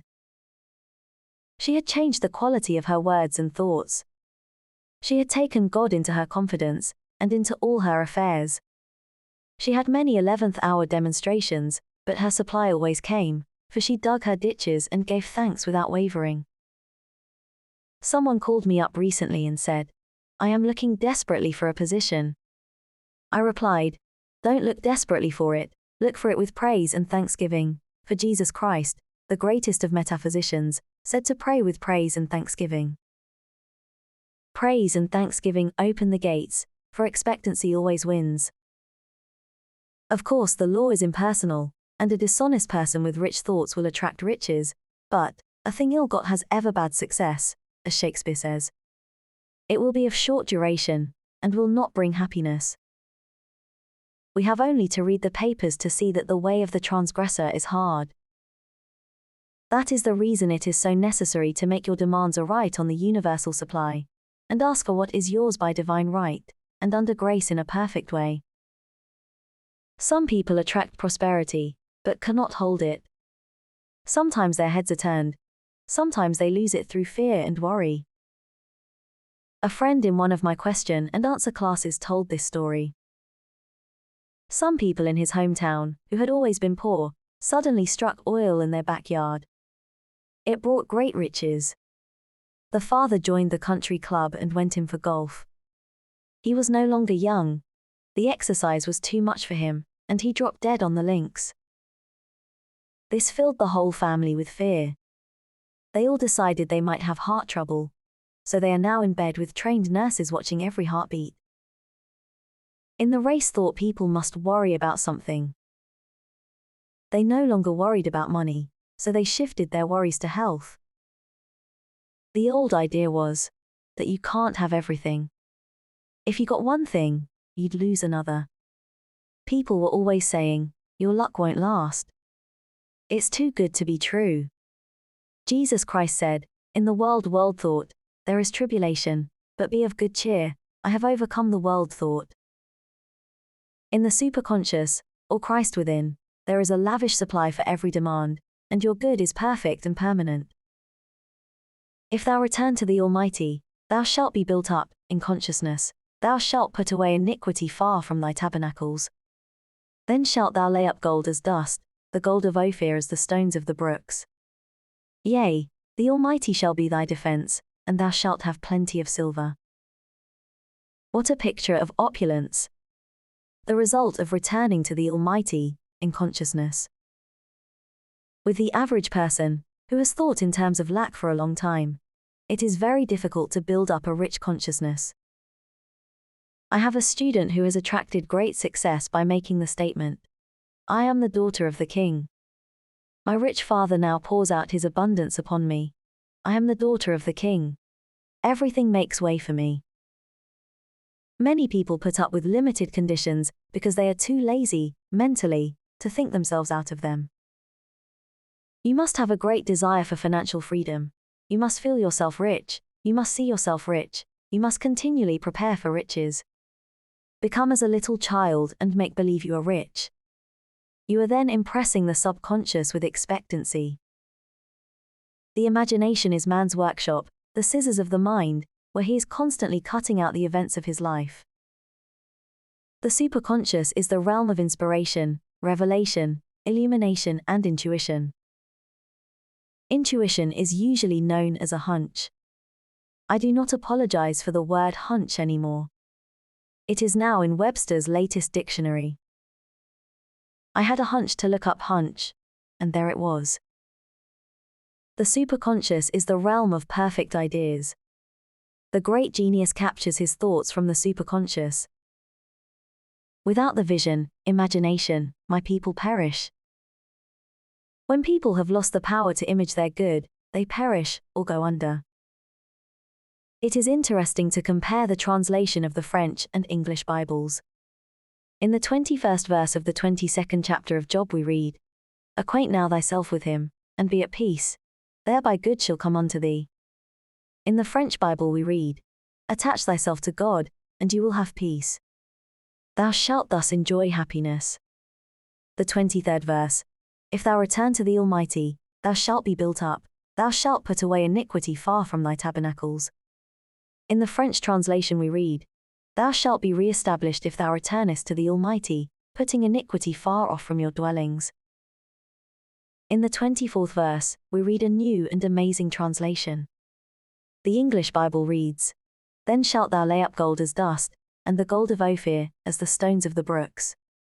The French Bible says, "Throw gold into the dust, the gold of Ophir amongst the pebbles of the torrents, and the Almighty shall be thy gold, thy silver, thy riches." This means if people are depending entirely on their visible supply, it is even better to throw it away and trust absolutely to the Almighty for gold, silver and riches. I give an example in the story told me by a friend. A priest went to visit a nunnery in France, where they fed many children. One of the nuns, in despair, told the priest they had no food. The children must go hungry. She said that they had but one piece of silver, about the value of $0.25. They needed food and clothing. The priest said, "Give me the coin." She handed it to him, and he threw it out the window. "Now," he said, "rely entirely upon God." Within a short time, friends arrived with plenty of food and gifts of money. This does not mean to throw away what money you have, but don't depend upon it. Depend upon your invisible supply, the bank of the imagination. Let us now attach ourselves to God and have peace. For he shall be our gold, our silver and our riches. The inspiration of the Almighty shall be my defense, and I shall have plenty of silver. I shall never want. The Lord is my shepherd, I shall not want. Psalms. The 23rd Psalm is the best known of all the Psalms. We might say that it is the keynote to the message of the Bible. It tells man he shall never want, when he has the realization or conviction that the Lord is his shepherd, the realization that infinite intelligence supplies every need. If you get this conviction today, every need will be met now and forevermore. You will draw instantly from the abundance of the spheres, whatever you desire or require, for what you need is already on your pathway. A woman suddenly had the realization, "The Lord is my shepherd, I shall never want." She seemed to be touching her invisible supply. She felt outside of time and space. She no longer relied on the external. Her first demonstration was a small but necessary one. She needed at once some large paper clips, but had no time to go to a stationer's to buy them. In looking for something else, she opened a little used chest, and in it, she found about a dozen large paper clips. She felt that the law was working, and gave thanks. Then some needed money appeared, things large and small came her way. Since then she has relied upon the statement, "The Lord is my shepherd, I shall never want." We used to hear people say, "I do not think it is right to ask God for money or things." They did not realize that this creative principle is within each man.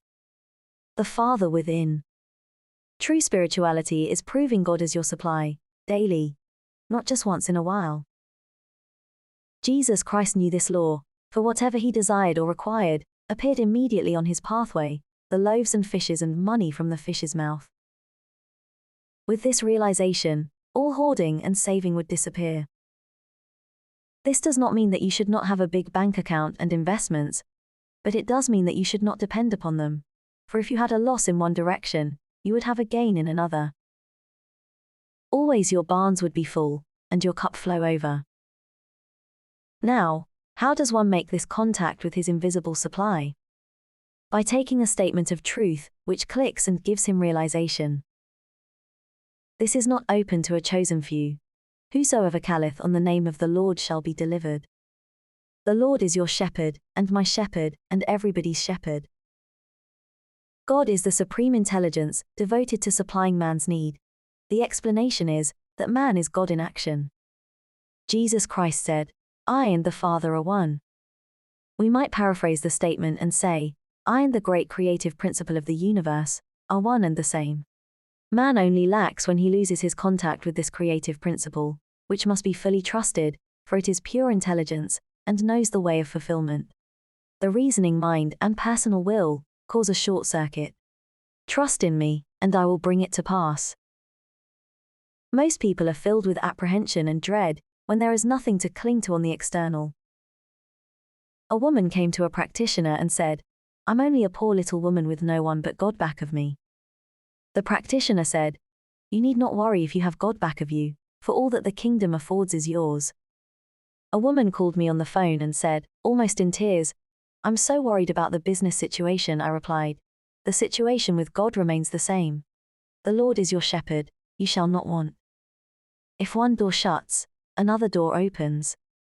A very successful businessman who conducts all affairs on truth method said, "The trouble with most people is that they get to relying on certain conditions.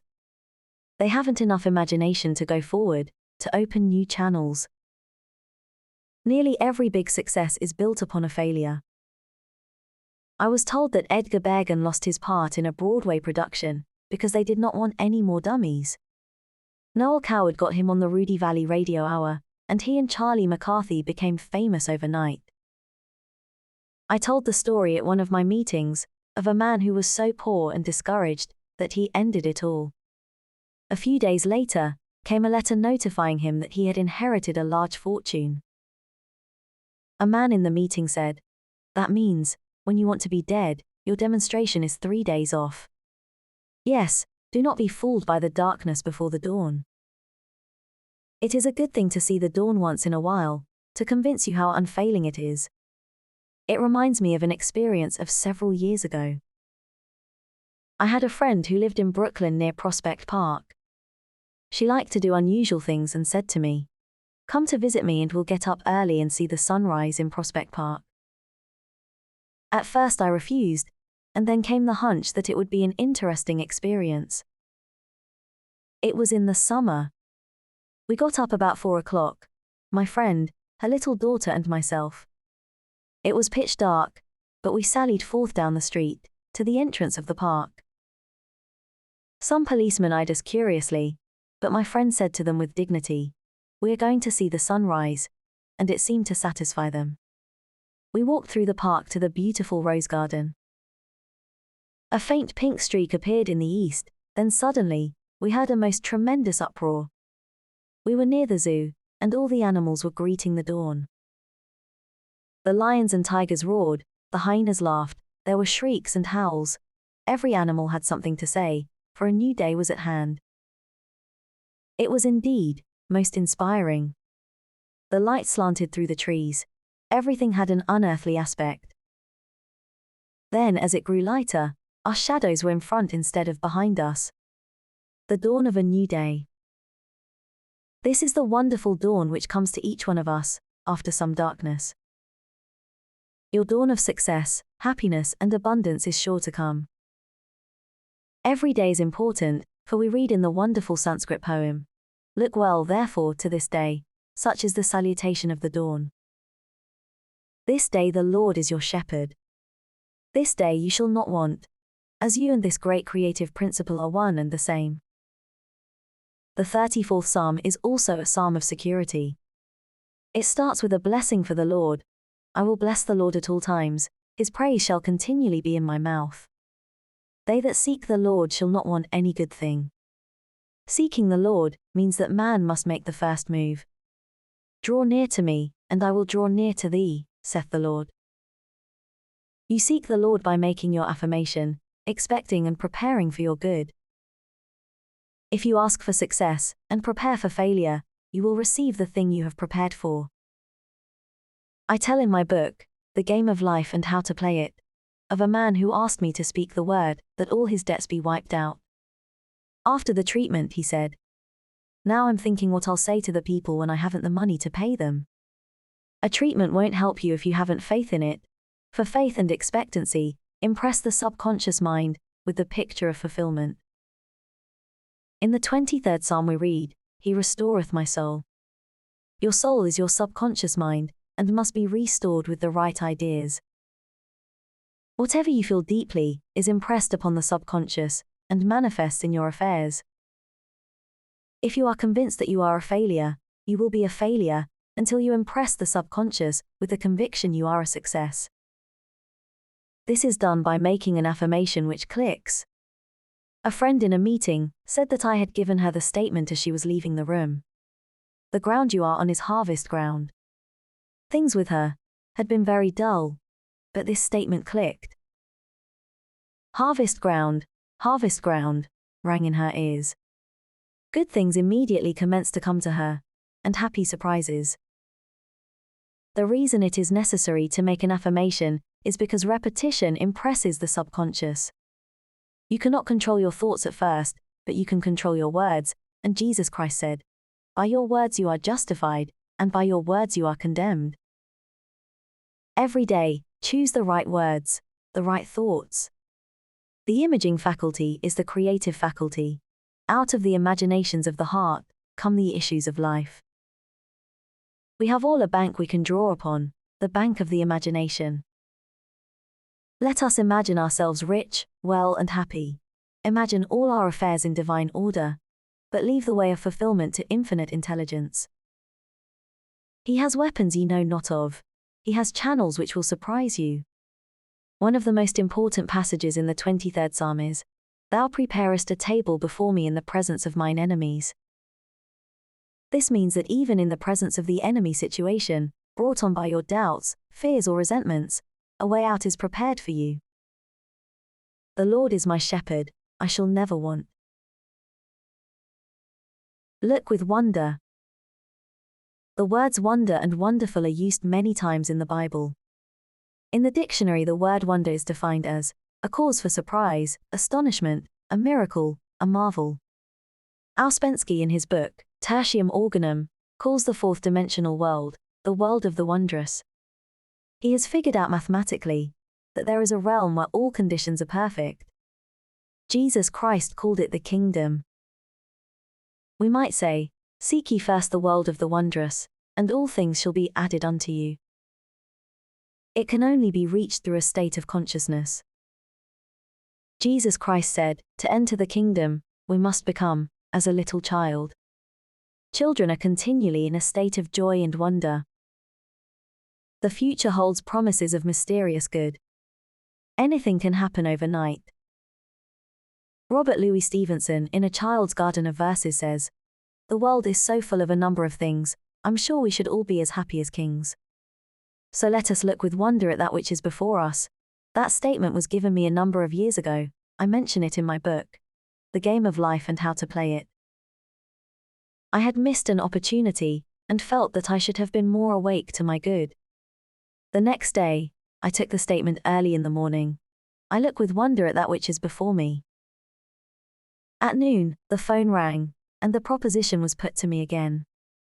This time I grasped it. I did indeed look with wonder, for I never expected the opportunity to come to me again. A friend in one of my meetings said the other day that this statement had brought her wonderful results. It fills the consciousness with happy expectancy. Children are filled with happy expectancy until grown-up people, and unhappy experiences bring them out of the world of the wondrous. Let us look back and remember some of the gloomy ideas which were given us. Eat the speckled apples first. Don't expect too much, then you won't be disappointed. You can't have everything in this life.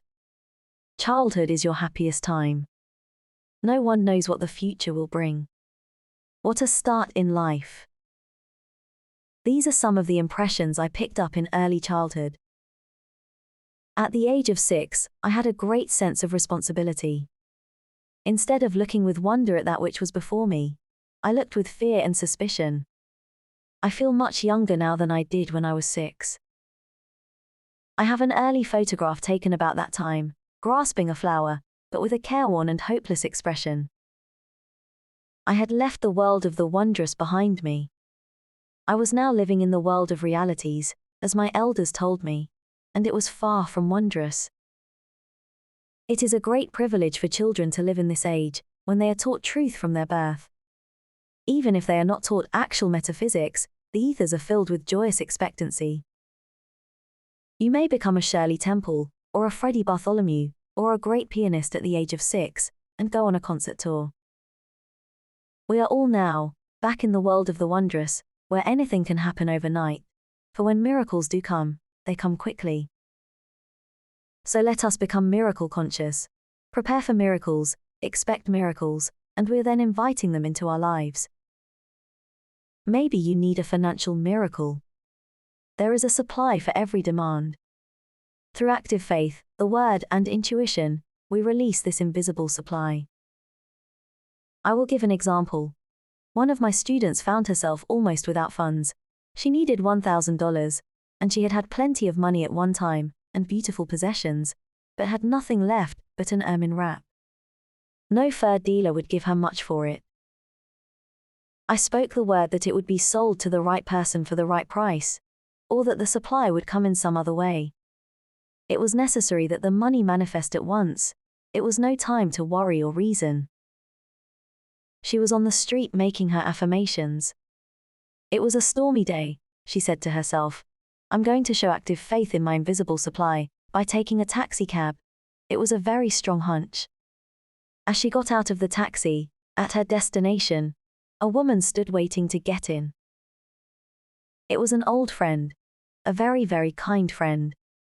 It was the first time in her life she had ever taken a taxi, but her Rolls-Royce was out of commission that afternoon. They talked, and my friend told her about the ermine wrap. Why, her friend said, I will give you $1,000 for it. And that afternoon, she had the check. God's ways are ingenious, his methods are sure. A student wrote me the other day that she was using that statement.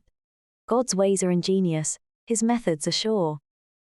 A series of unexpected contacts brought about a situation she had been desiring. She looked with wonder at the working of the law. Our demonstrations usually come within a split second. All is timed with amazing accuracy and divine mind. My student left the taxi. Just as her friend stopped to enter, a second later, she would have hailed another taxi. Man's part is to be wide awake to his leads and hunches, for on the magic path of intuition is all that he desires or requires. In Moulton's Modern Reader's Bible, the Book of Psalms is recognized as the perfection of lyric poetry. The musical meditation, which is the essence of lyrics, can find no higher field than the devout spirit, which at once raises itself to the service of God, and overflows on the various sides of active and contemplative life. The Psalms are also human documents, and I have selected the 77th Psalm, because it gives the picture of a man in despair, but as he contemplates the wonders of God, faith and assurance are restored to him. I cried unto God with my voice, even unto God with my voice, and he gave ear unto me. In the day of my trouble, I sought the Lord. My soul refused to be comforted. Will the Lord cast off forever? And will he be favorable no more? Hath God forgotten to be gracious? Hath he in anger shut up his tender mercies? And I said, This is my infirmity. But I will remember the years of the right hand of the Most High. I will remember the works of the Lord. Surely I will remember thy wonders of old. I will meditate also of all thy work, and talk of thy doings. Thy way, O God, is in the sanctuary. Who is so great a God as our God? Thou art the God that doest wonders. Thou hast with thine arm redeemed thy people. This is a picture of what the average truth student goes through when confronted with a problem. He is assailed by thoughts of doubt, fear, and despair. Then some statement of truth will flash into his consciousness. God's ways are ingenious, his methods are sure. He remembers other difficulties which have been overcome. his confidence in God returns.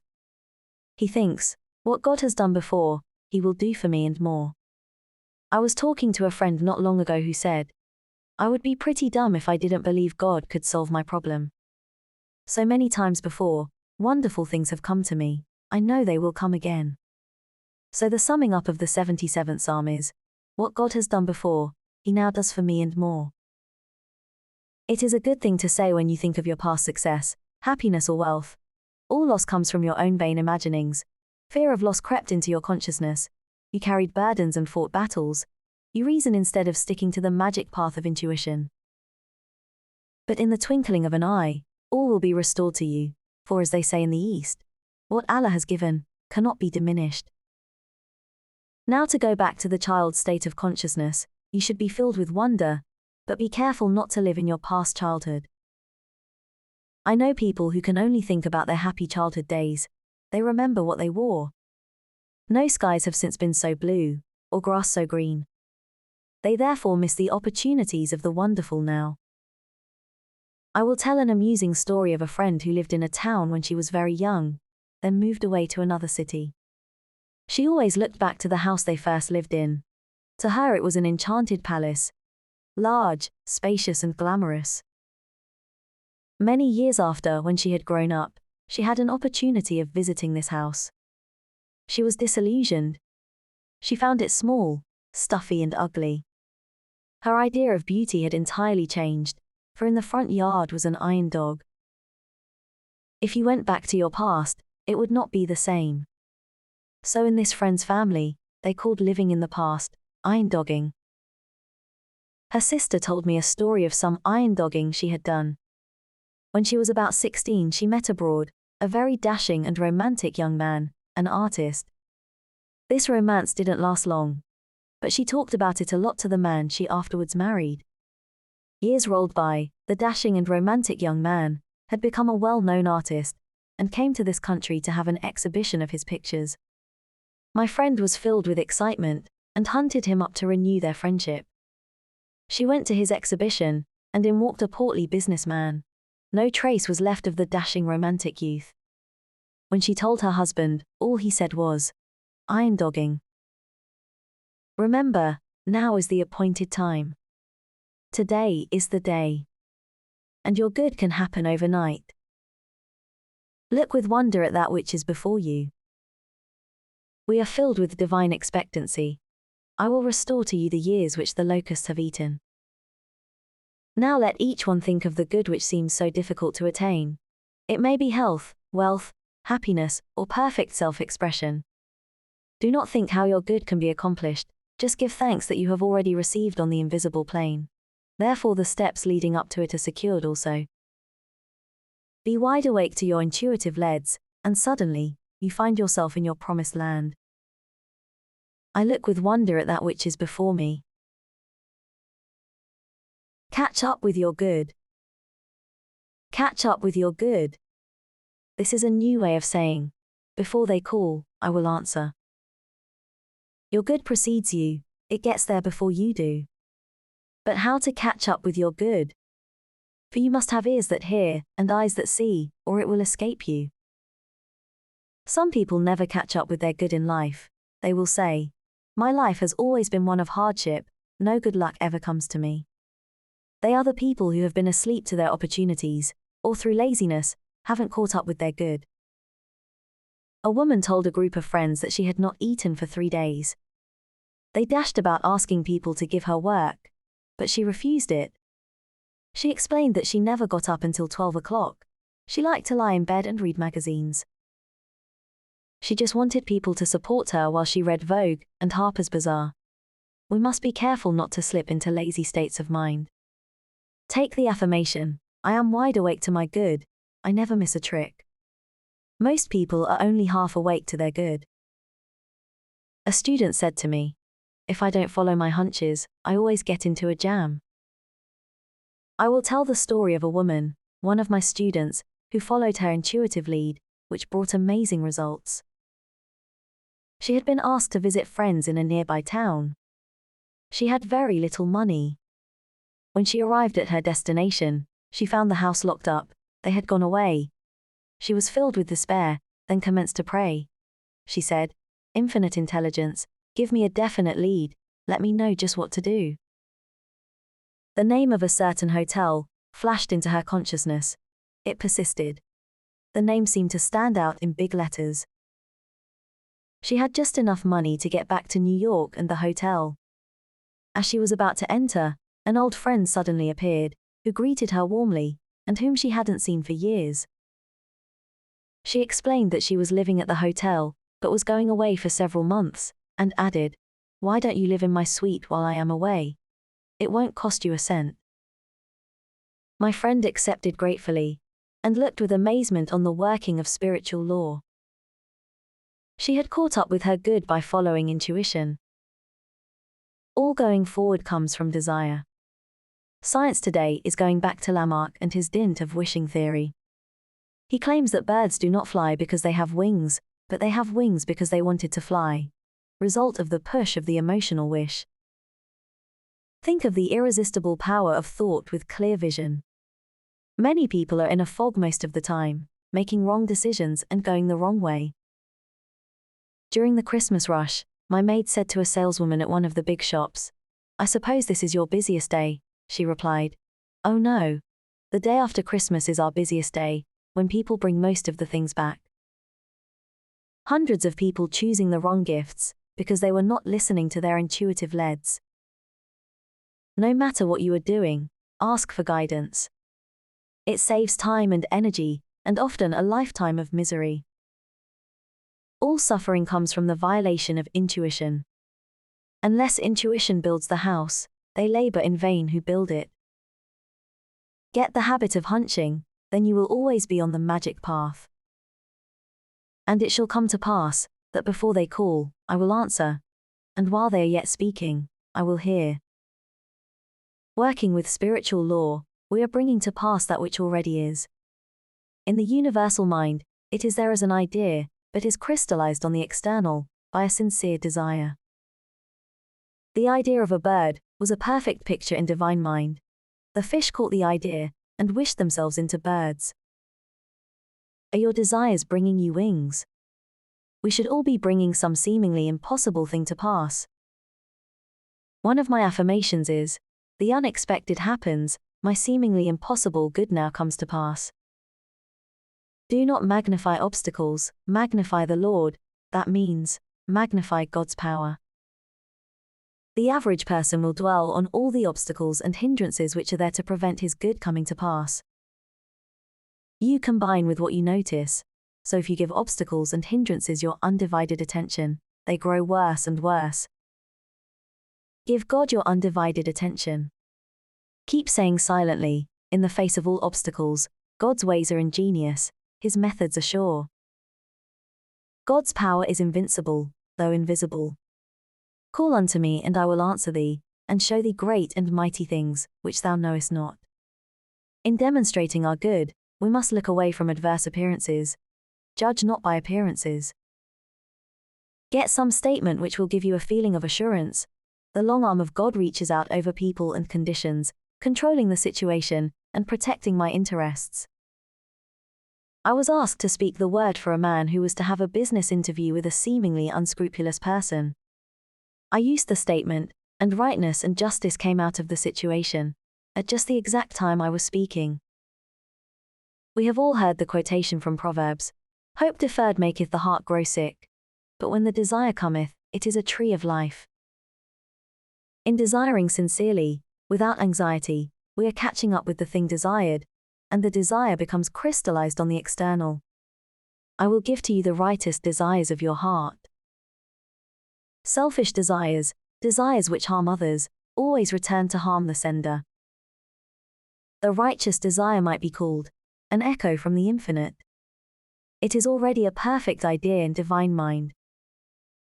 All inventors catch up with the ideas of the articles they invent. I say in my book, The Game of Life and How to Play It, the telephone was seeking bell. Often two people discover the same inventions at the same time. They have tuned in with the same idea. The most important thing in life is to bring the divine plan to pass. Just as the picture of the oak is in the acorn, The divine design of your life is in your superconscious mind, and you must work out the perfect pattern in your affairs. You will then lead a magic life, for in the divine design, all conditions are permanently perfect. People defy the divine design when they are asleep to their good. Perhaps the woman who liked to lie in bed most of the day and read magazines should be writing for magazines, but her habits of laziness dulled all desire to go forward. The fishes who desired wings were alert and alive. They did not spend their days on the bed of the ocean, reading Vogue and Harper's Bazaar. Awake thou that sleepeth, and catch up with your good. Call on me, and I will answer thee, and show thee great and mighty things, which thou knowest not. I now catch up with my good, for before I called, I was answered. Rivers in the desert. In this 43rd chapter of Isaiah are many wonderful statements, showing the irresistible power of supreme intelligence, coming to man's rescue in times of trouble. No matter how impossible the situation seems, infinite intelligence knows the way out. Working with God power, man becomes unconditioned and absolute. Let us get a realization of this hidden power we can call upon at any moment. Make your contact with infinite intelligence, the God within, and all appearance of evil evaporates, for it comes from man's vain imaginings. In my question and answer class I would be asked, how do you make a conscious contract with this invincible power? I reply, by your word. By your word you are justified. The centurion said to Jesus Christ, speak the word, Master, and my servant shall be healed. Whosoever calleth on the name of the Lord shall be delivered. Notice the word call. You are calling on the Lord or law when you make an affirmation of truth. As I always say, take a statement which clicks, that means, gives you a feeling of security. People are enslaved by ideas of lack of love, lack of money, lack of companionship, lack of health, and so on. They are enslaved by the ideas of interference and incompletion. They are asleep in the Adamic dream.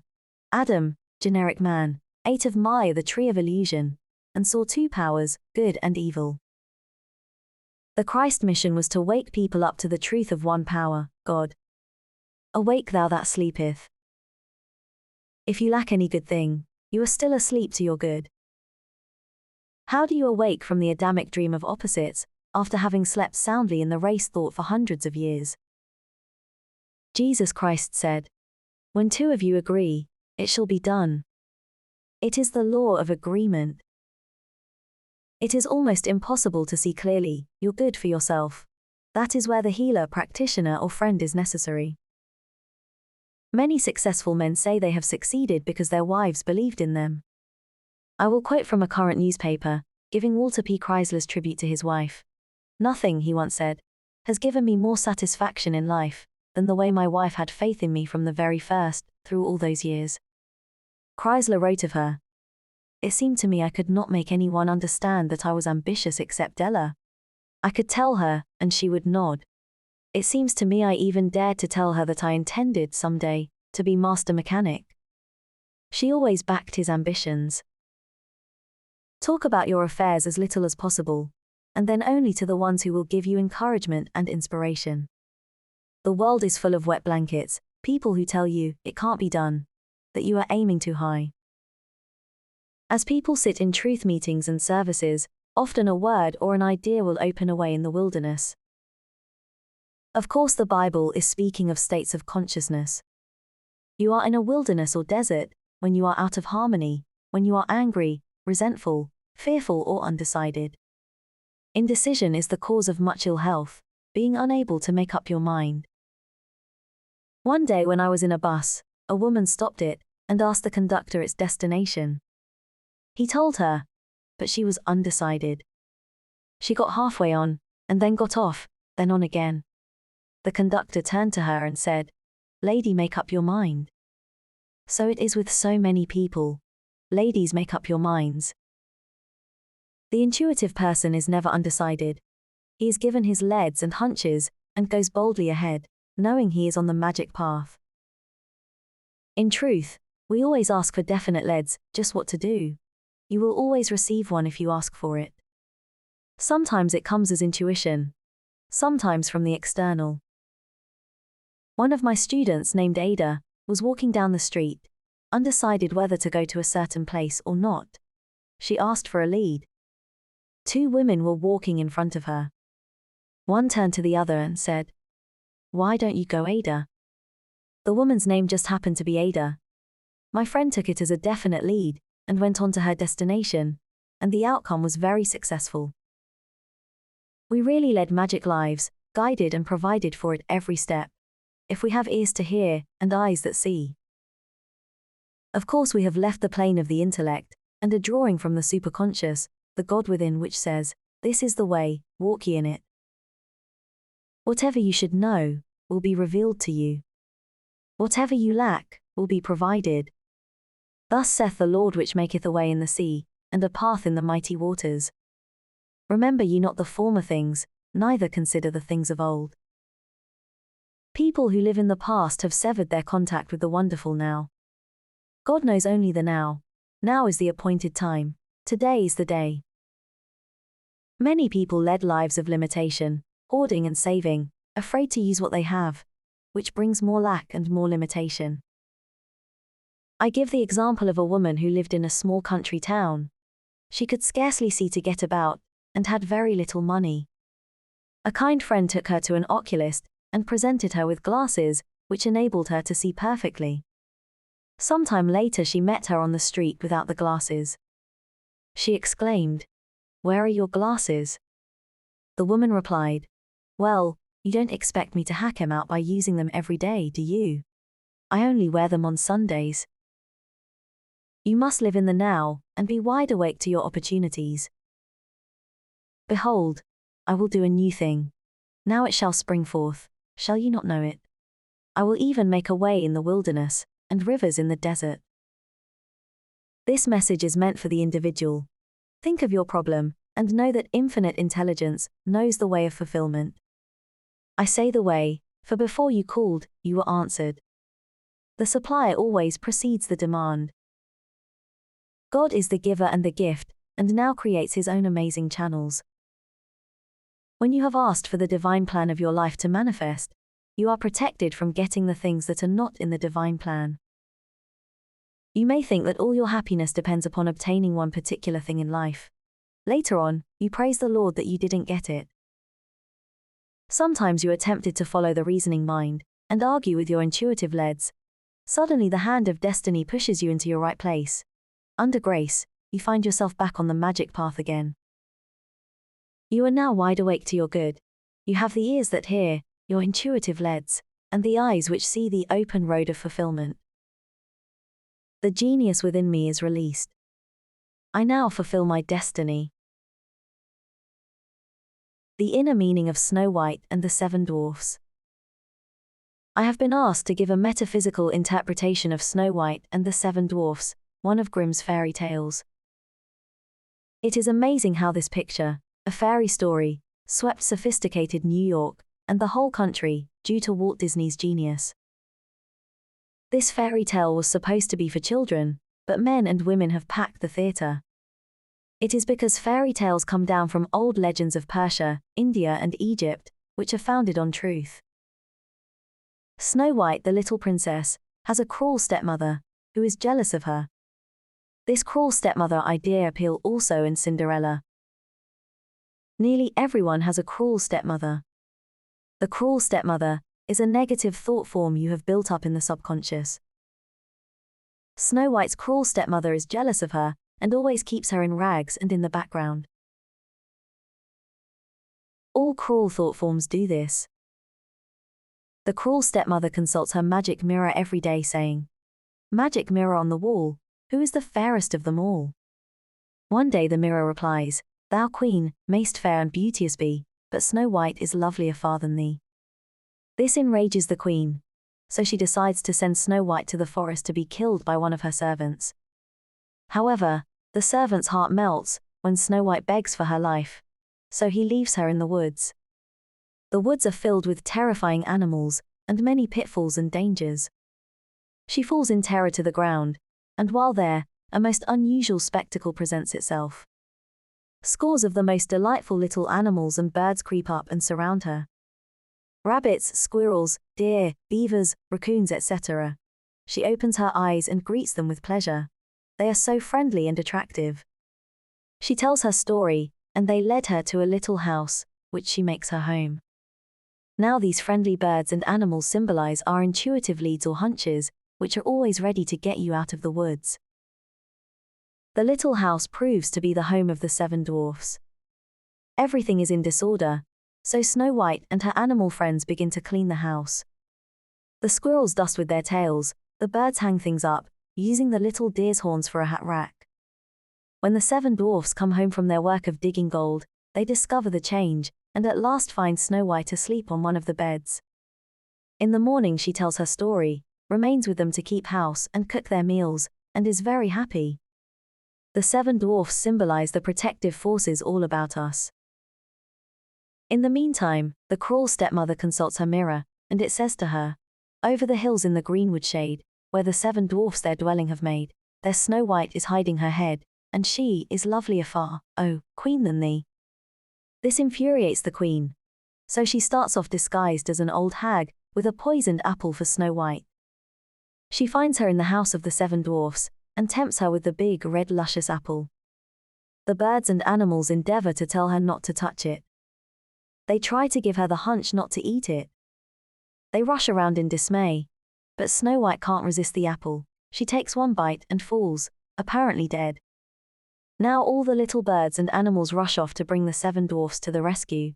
But too late, Snow White lies lifeless. They all bow their little heads in grief. Then suddenly the prince appears, kisses Snow White, and she comes to life. They are married and live happily ever after. The queen, the cruel stepmother, is swept away by a terrific storm. The old thought form is dissolved and dissipated forever. The prince symbolizes the divine plan of your life. When it wakes you up, you live happily ever after. This is the fairy story which has enthralled New York and the whole country.